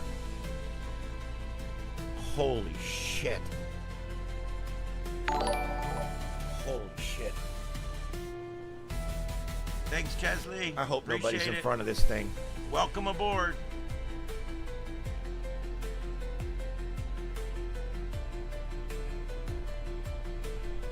This thing came down as a wedge. There was no bullshit. They normally rope in and rope out. This thing came in as a wedge. In this case here, we actually had storm chasers right there at the storm. We were actually able to see the genesis of the tornado, right where it started, how it started, and not only see it happen, but see it happen from 8 different angles, from 8 different locations around the storm. It was an amazing broadcast. It was an amazing night. And I just wanted to package this up and bring it to you today in such a way that you would be able to enjoy it. like we did the other night when we aired this live. And remember, you can find us nearly every night online between 8 and 9 o'clock with our evening. There you go, guys. That is it. Just to kind of give you an idea, that was one of our best nights of coverage right there. That was a fun night. I love storm chasing. It's one of my favorite things in the world to do and to watch. And we call it virtual storm chasing. And we were right there in the car with those guys. That was the really cool part. We had 8 live shots. I don't know if you guys noticed, for almost 2 minutes, all 8 of those guys had a shot of that thing at the same time. And it was amazing. Yep. And by the way, Portland Andy is the upper right corner up there. So it does look like some more people may have shown up. The rest of those, I'm still not happy that they are. I think they're all Memorex. Now, I'm going to go right now, so if you guys want to hang out for a little while, we've still got decent numbers here. If you guys want to hang out for a little while, let me run down through everything again and see if who's live and if there's more people have come on. So let me go ahead and run this again and see if I can find some feeds to replace these out with, something that looks like it's live right now.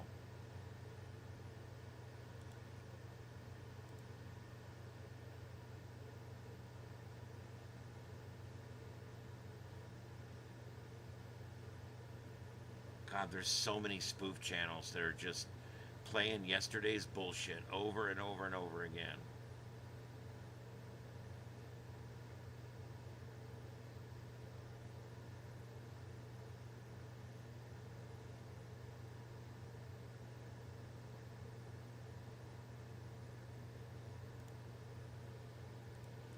All right, let me put this one over here because I know that one's no good.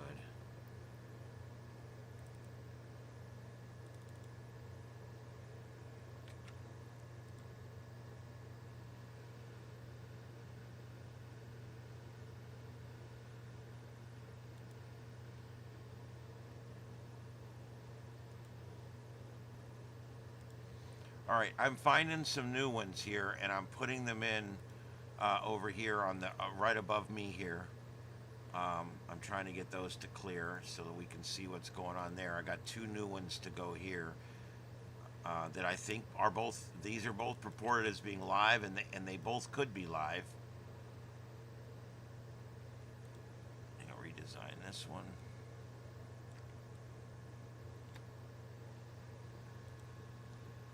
Okay, those 2 above me, I just put those in. They're both supposedly live, and they're both not spoof channels. So I'm hoping. Yeah, those are both real channels. So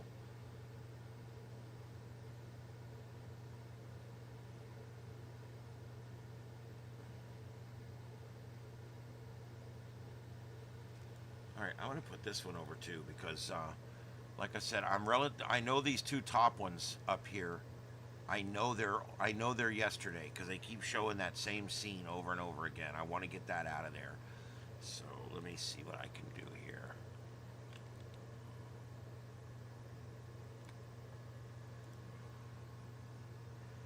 Okay, that one I believe is tonight. It does look like there's some people gathering there.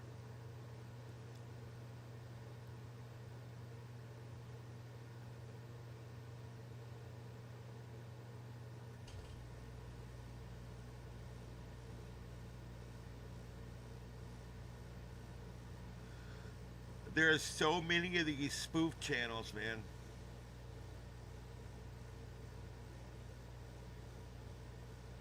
Times Now World, Human Dilemma.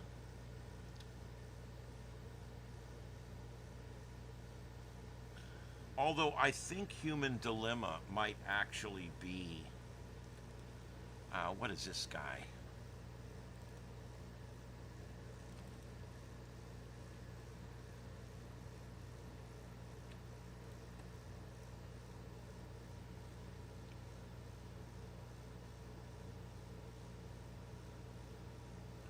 Okay, I've already got that one twice. got that Mercado Media. Yep, we've got that one. Here, I'm going to turn the scanner up so you hear what's going on there while I'm doing this. 10-4. All right, for the air, this situation over at Target has become a domestic. They're actually closing. The female is refusing to leave for her safety. The male is still inside, hovering over her. She has a 7-year-old child with her. This is at the Target, 4466 North Broadway. 1934. Okay, so 34. the pink smoke is Well, current. Central Memphis. Okay, I'm looking at it, and it was not the same views I saw last night, but it was kind of the same thing going on, so I wasn't sure. I wonder what the deal is with the pink smoke.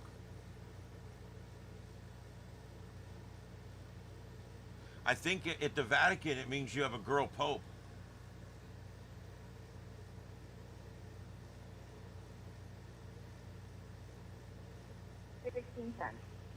Times of India, 1610. News 18, Kingsla TV, Crux TV, Geo News. There's so many of these. Morning, Plus. Now this BDF Blaze, this is usually something current. At Community First, and 1623 will be running over to Loyola. I'm thinking we might be mostly live here now. 386 Adam. Did he fall down? Good morning, 10-4. So we have 21 going to That release chick 22. is so stoned. Can I get two event numbers for Look Harrison at her, and the she's red line, tweaking, upper and dude. lower? The bitch is tweaking. Upper is going to be 13928. My clock Lower is on Chicago time. 13930. I know. I left it on Chicago time. The clock is Chicago time. And 10, I'm sorry, is 23 It's actually going to right release now it's 34 it's 11:02 or? Chicago time. It's 12:02 here on the East Coast, and it's 9:02 on the left coast. To Loyola. I'm not sure which car is there right now. She is methed up. 10-4, thank you. I think her name's Methany. 761 David. 1761, David. Like, tomorrow I'm gonna dye my hair blue. Florida area. Yeah. Then I'm gonna smell my own farts again. Awesome. All right, I'll stop.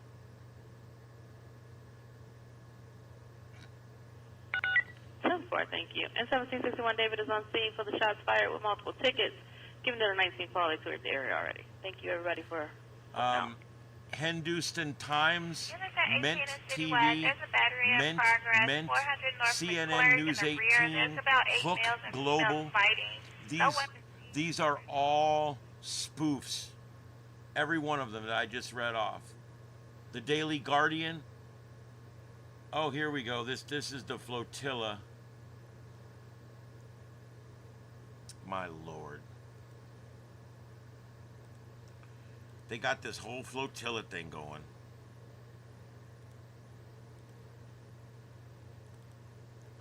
Greta Thunberg, that crazy crank.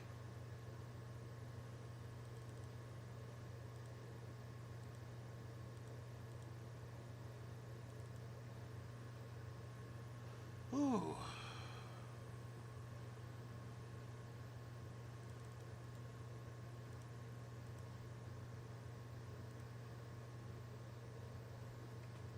All right, and then let me turn off that and that, and then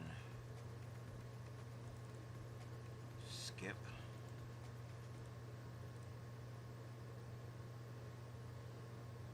Okay, well, here you go, guys, just so you can see what's going on.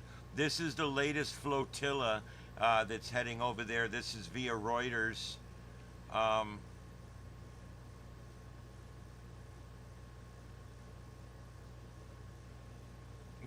Everybody's making fun of Methany. Well, that's awesome. I pulled it up and it quit working that quick. Isn't that awesome? See if I give a shit again. What are these people doing?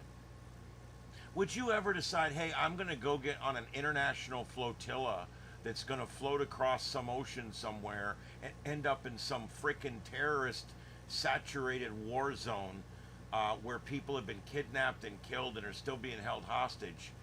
And I'm going to do it because I want to get arrested on TV, and I want to be treated poorly so that I can bring attention to what it is that I'm bringing attention to. Which you could just send the food in. You don't have to bring it there in your own boats. That's all. This is all just for looks. Sentence her to 1 year in Gaza. all right, that's mean. Jesus Christ.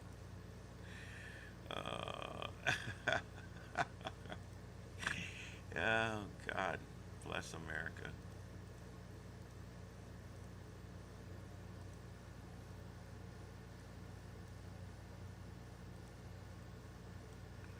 I don't know. If I find more of the flotilla, I'll let you know. But I'm hanging here because I'm pretty sure this is all live at this point.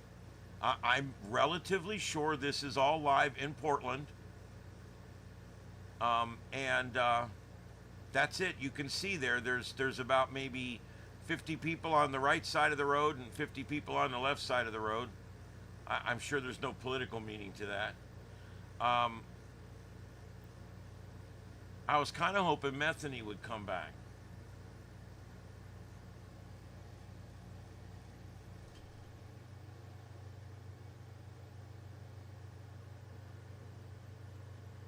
Yeah. They have that problem, although I'm not seeing it as much in the last few days, but they do have a problem where 100 people show up to protest. 5 of them are wearing vagina hats, and they're for women's rights. And 5 of them want women in sports, men in women's sports. And 5 of them have decided that they want to be pro-choice and they want to kill the baby in their womb anytime they want, indiscriminately. And then you've got, you go down to the next group of people. What are you protesting? Oh, I'm anti-ICE because I have family members that are illegal, and I think that even though they entered illegally, they should be able to stay here. Oh, that's great. Okay, so then you go to the next. What are you protesting? Oh, I've got Trump derangement syndrome, and I can't sleep at night, so that's why I'm out here. And then they go up to the next person. So why are you out here? I'm out here because I don't want the federal law enforcement to come out. Oh, okay. What are you here for? I'm here to support LGBTQIA2S plus rights. That's what I'm doing here. Guys, that's why they're not getting anywhere. These protests, there's very few people showing up, and they're all showing up saying they're there for different things. It's crazy. Now, I will admit, I haven't seen vagina hats in weeks, but they're there.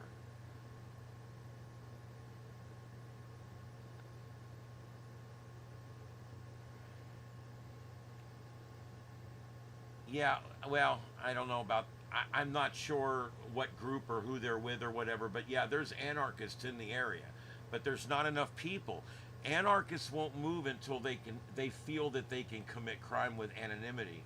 And the only way they can do that is if there's 1,000 people running around and smoke everywhere. Now all of a sudden they can go and they can steal shoes or rob banks or whatever they're going to do, and do it with impunity because they're in a large crowd and there's fog and the power's half off and they can get away with more, and that's what it's all about. Oh God, here we go. This is the left. They come in and they start screaming. Rawr, rawr, rawr. Jesus Christ. Nobody cares about those files anymore. That's something, it is what it is. The files being disclosed was ordered by Trump and blocked by an Obama judge and a Biden judge. Look it up.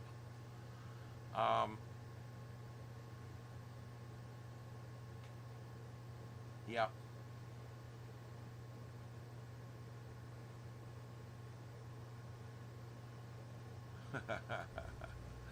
Yeah.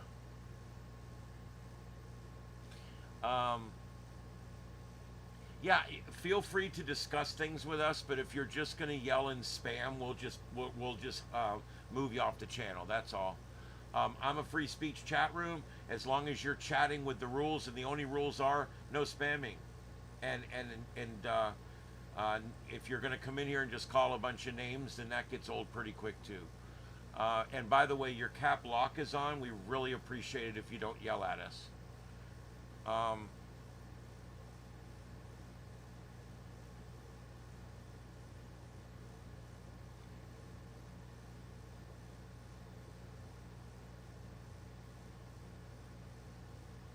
I'm not even sure what that's all about. Okay. Yeah, the Democrats had the files for a long time. Biden had them for 4 years. Didn't release them. But now all of a sudden Trump won't release them because his name's in it. Well, why didn't Biden release them? Maybe Biden didn't release them because his name's in it. You ever think about that? I don't really give a shit about that list. That asshole's dead. And the woman that set everything up for him spending the rest of her life in prison. And I don't think you're going to get much more information. So just let go of it, for Christ's sake. There's so many things out there that have to do with the future of our country, and that's not one of them. But if you just have Trump derangement syndrome, of course that's on your list of talking points.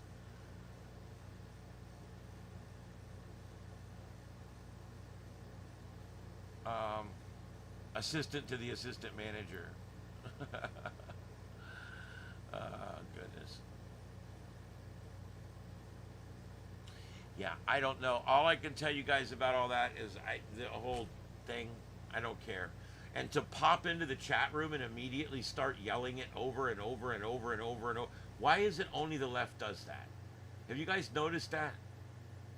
The right's like, hey, let's talk.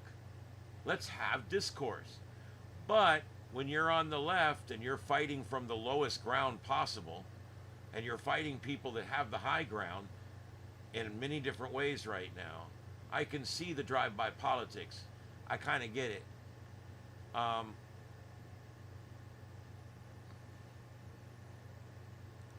That's a good recommendation, Junior. Thank you. No worries. If I miss something like that, just let me know. He has been around a while. I appreciate it. Once you've been here, few weeks, 3 or 4 weeks, I get to know you a little bit, I'll make you a mod. All I ask for my mods is to just have a light hand. I don't want to delete people the moment that they get nasty. But you guys know when it just becomes spam, and just hide them from the channel completely. All right, there is 100 million people out there that can watch this show. I'm not worried if we lose one.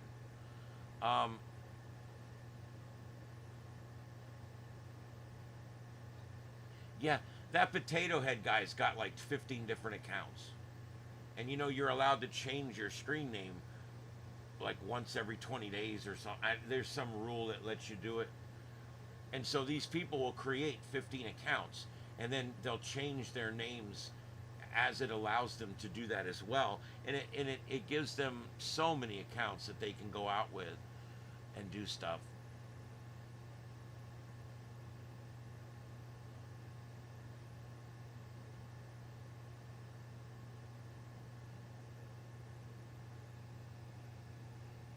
Yeah. Look, I have had strikes put against me. I've never been struck. I've never been struck by YouTube, but I've had a lot of people file stuff on me, takedowns, and I fight every one of them, and I've never lost. And the reason is because I'm ironclad on how I'm doing everything. Everything I do, it follows the book of fair use, 100%.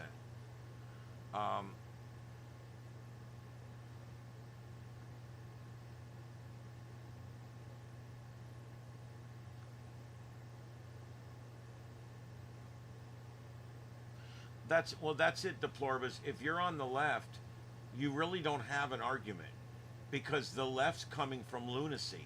The right comes from common sense. The left leads with the heart, the right leads with the brain.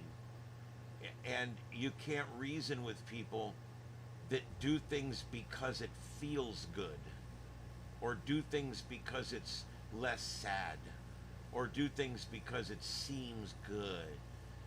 You do things because they're right or they're wrong. That's what you're doing, and that's where it gets all messed up. Um, that's why they're doing so poorly right now, because facts are winning out over fiction.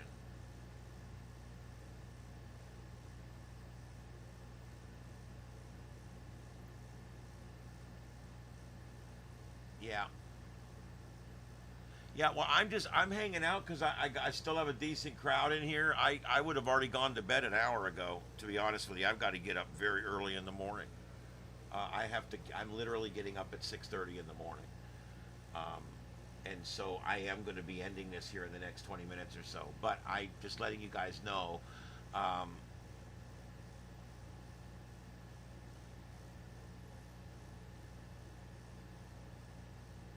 well, there you go, Sledgen. There you go. I mean, I'm in the radio business. That's what I do, is produce commercial radio. So that's cool.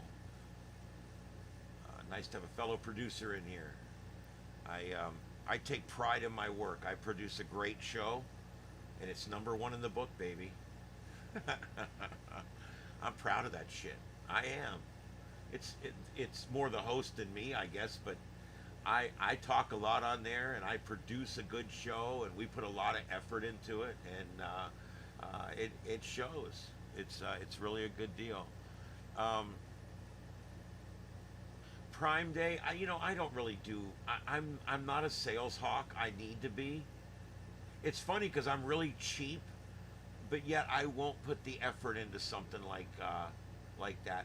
But then again, sometimes somebody would say, well, if you put effort into finding something on Prime Day, you're probably buying something you don't need. And yeah, that's kind of true too. Um, well, there you go. Um,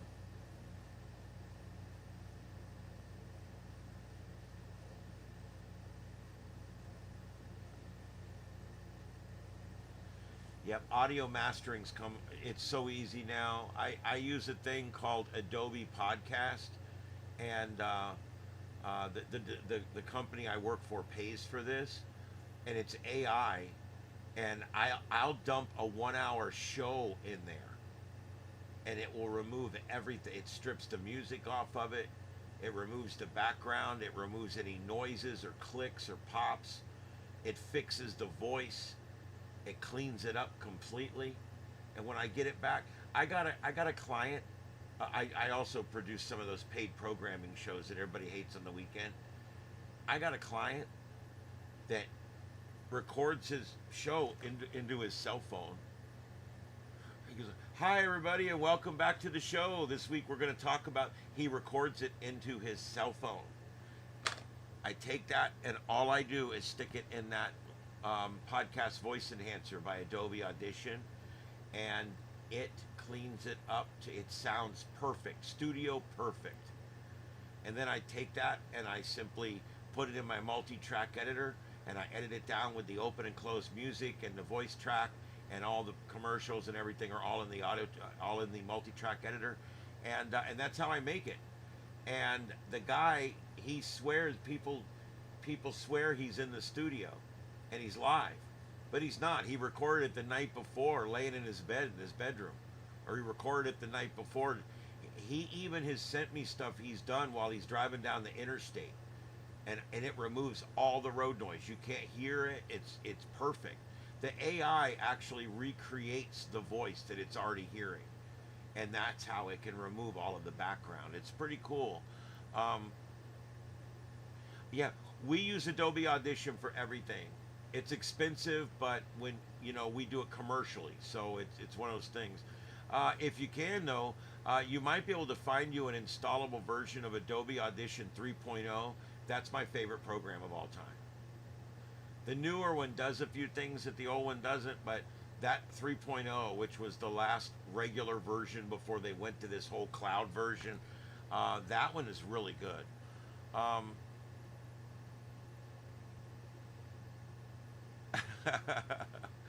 um,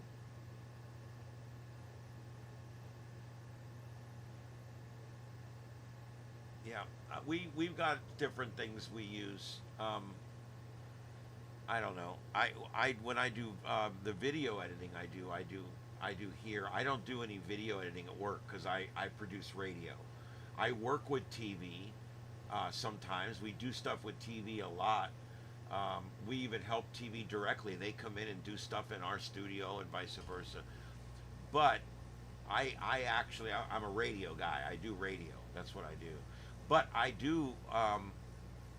use Caden Live for all of my editing here, video editing, and on this supercomputer, it is amazing what it can do with Caden Live.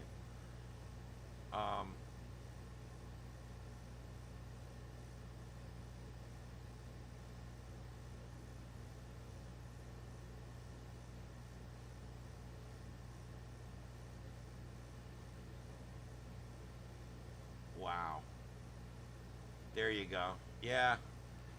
Like Jake at the station. He's that way. He's got it. It does everything, every single thing. What I do is producing shows is a little more basic. But I love making spoof stuff. I love making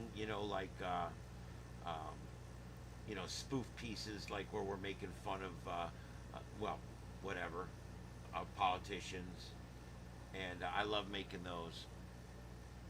All right, guys, what else do we got going on out there? I've been on for 3 hours and 41 minutes, and I'm getting ready to call it. I do believe that what we are looking at, I do believe this is live. I'm going to hang out a little while longer here. I'm going to try to hold out. There's an ambulance down there now. I think this is live because I'm seeing that ambulance on 3 different cameras from 3 different angles. So that tells me that at least those 3 are live.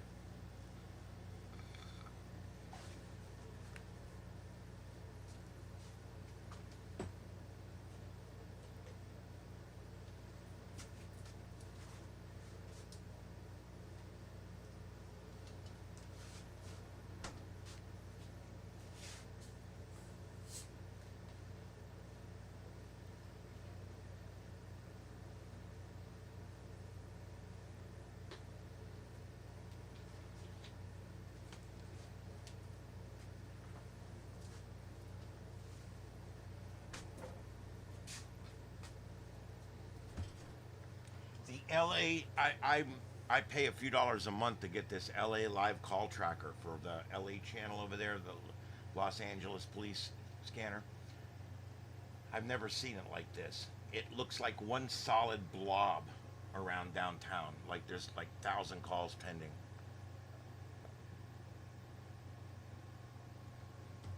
Oh, did it?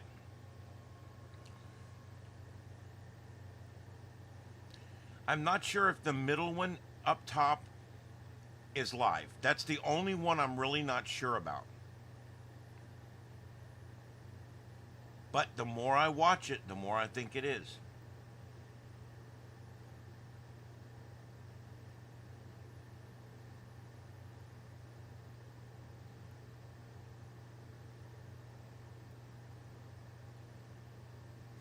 But remember, they don't need any law enforcement help or anything.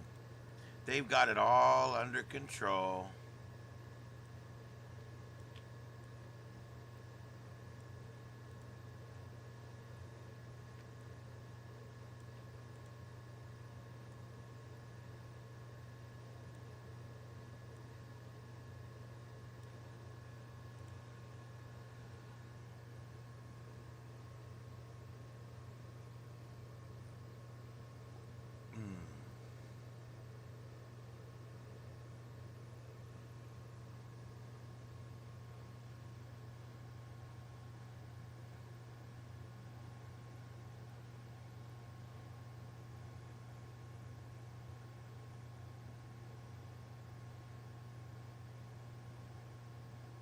I believe, I'm not sure that center one might be Chicago. I'm trying to figure that out now by going back through the videos, seeing where that one is.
a door open blocking the alley also. All right, guys, I'm gonna take a 5-minute break and I'll be back. I'm gonna stay live for a little while longer because this is still going on.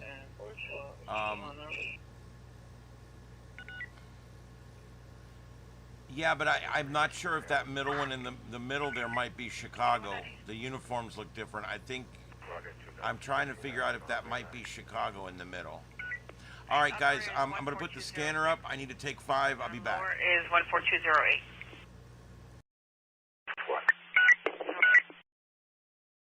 Truck 26 return. Truck 26 is going home.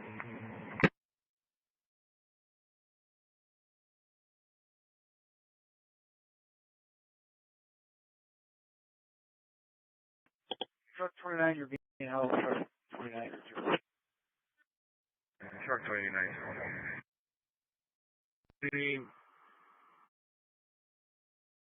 Inbound Dan Ryan Express about 47th Street. There's a 47 in the truck, I think.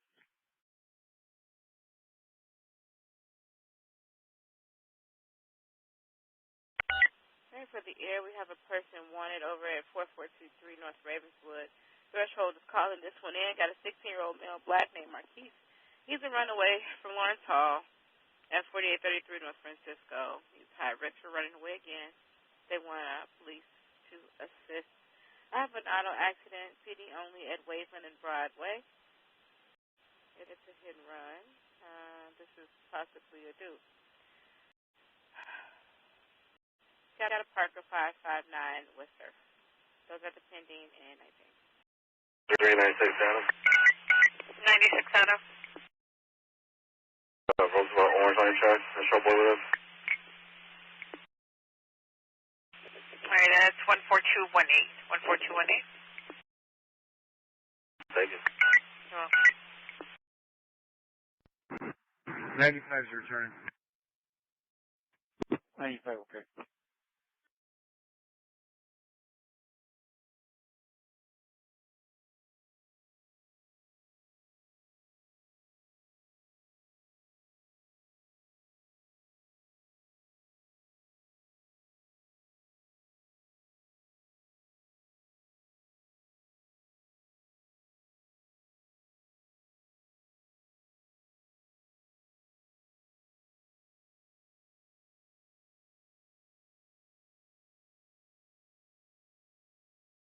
One David.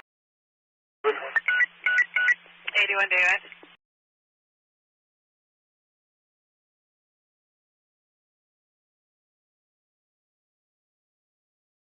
Get upper and lower at Roosevelt red line, please. All right, upper is 14226. Lower is 14227.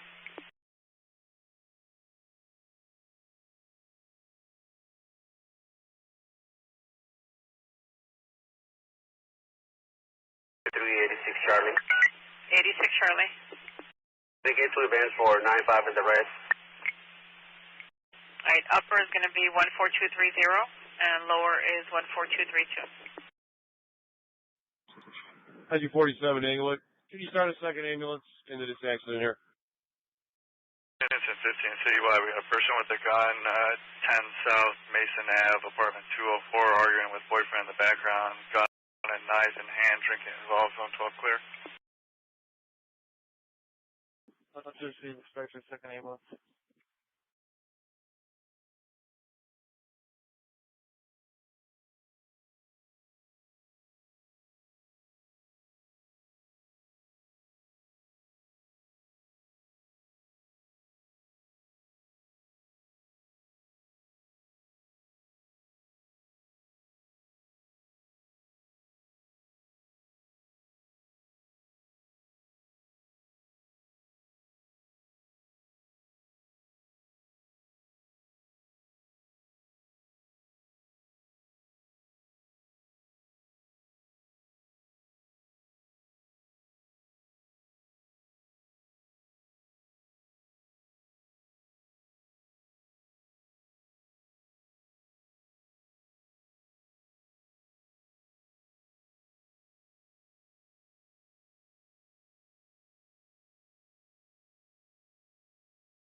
7381 boy. 81 boy. 21. Get two event numbers for the Cermak red line. Alright, upper is going to be 14248. Lower is 14249. 7381 Frank. 81 Frank.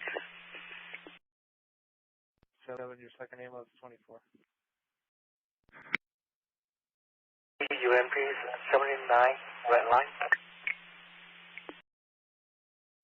117 message received. 4253. Lower is 14254.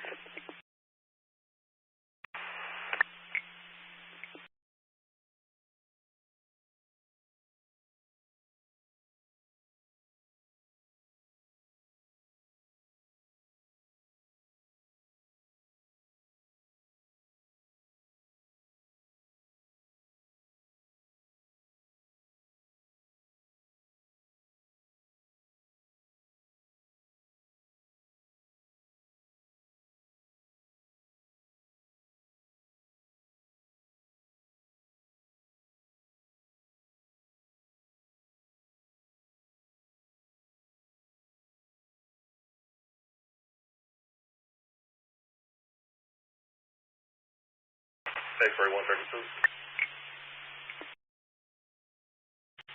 X-ray 432.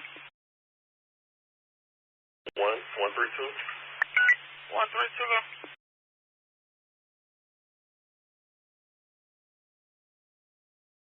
On the call and order removal for a DOA. Bay City, we'll have 2 boy 2 on the radio. 10-4, thank you. X-ray 132.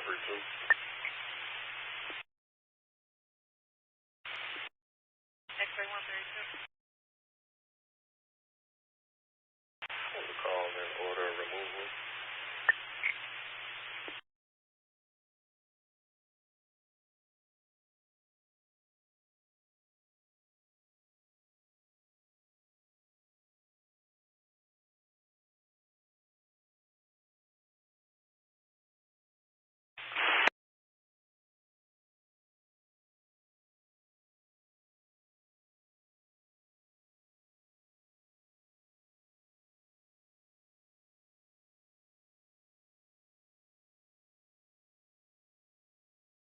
Yeah, I'm not seeing much in Chicago right now either, to be honest.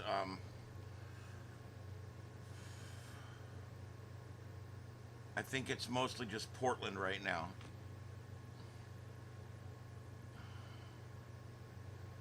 Unfortunately, I don't. Portland has scrambled their police channels, so all I can get out of Portland is fire and amateur, and that's it. And you're not going to hear a lot on either of those. So, trust me, I was going to put up a Portland, dedicated Portland scanner with aircraft tracker and the whole bit, but there's no police there. There's no relevant channels. I can put up Oregon State Police for those 5 counties, but that's about it. And that and fire. I could put those 2 up. And other than that, there'd be nothing relevant.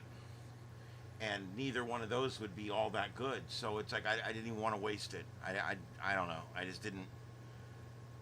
I didn't feel all that good about it, so I didn't do it. Anyway, I do thank everybody for being here tonight. I'm going to hold this for a few more minutes. I hate to let it go. There's still 47 people in here. I hate to let it go when there's that many folks still here. I've been on 4 hours at this point. And just so you guys know, for those of you who do not normally come to the channel, you may like this channel. It may be something different for you. I do politics, but mostly I do science and other things. I try to not dwell on the politics too much. And I try to get into we do a lot of other fun things on here, including following storm chasers, doing virtual storm chasing, manhunts and pursuits, and we do a lot of stuff with science in the tropics, and space weather, and it may be something you're interested in, and if so, throw a subscribe on there and hit the notification bell, because every time it goes off, I'm live. Now, the other channel, the backup channel, Starship After Dark, is a backup channel. It's where we have all of the unmanned feeds. Police feeds, fire feeds. We've got feeds up of amateur radio stuff, feeds up of train trackers and different things. I've got all kinds of stuff I'm trying over there to see what sticks. And so go over there and give us a subscribe at Starship After Dark. However, don't hit the bell over there, because it will just drive you nuts. Let's see here. All right, we're back up almost to 50 viewers again in here. Everything I believe up here is live. We're pretty sure everything up here is live.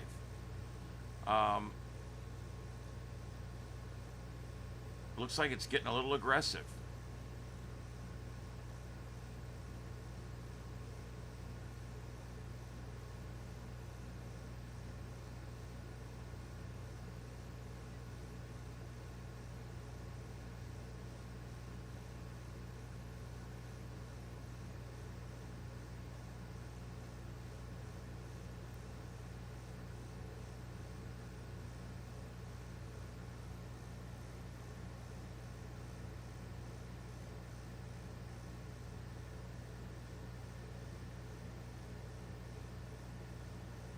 All right, and we are on Sunday night through Friday night, basically every night, but Saturday night.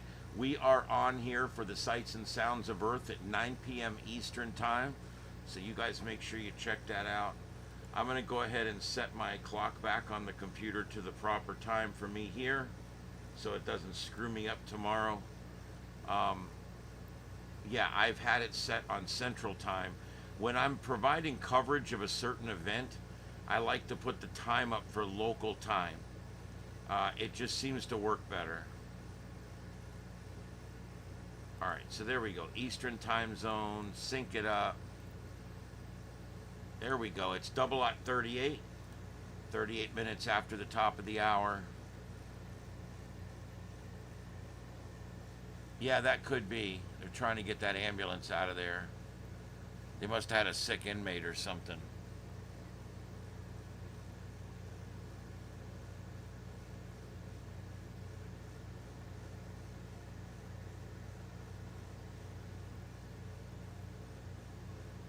All right, guys, any other last questions or anything, throw them in the chat room. Any discussions or any of that. You guys can always put stuff on Discord. I read everything that gets put on our Discord channel. So, you know, you guys feel free to use that as a tool. There's a tab on there called Breaking News. If you see something that's of magnitude that I might want to cover, throw it in there and it sets an alert off. At least it's supposed to. And other than that, the rest of them please use like normal and have your discussions or whatever you want to do in there. But yeah, we have a Discord server. Check that out. There's the link.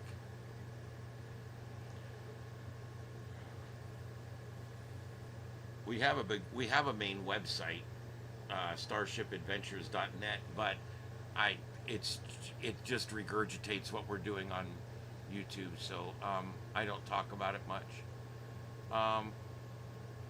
Yeah, it's a fairly slow night. There's not a lot going on. There's no storms. There's no anything weather-wise. It's fairly quiet space weather-wise, and there's no other pursuits or manhunts or anything else I'm aware of going on anywhere. So yeah, it would have been a fairly slow night otherwise, but we still have fun with those. I have topics we do, and we do long discussions about things, and so even when there's nothing going on, we still make something going on, so it's all good. Let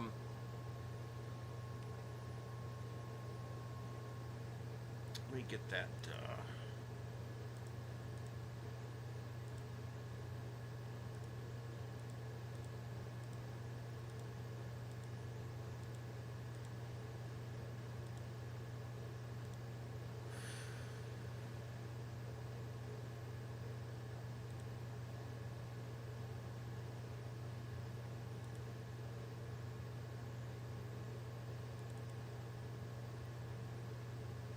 Man, this computer's starting to slow down. It's been running its ass off.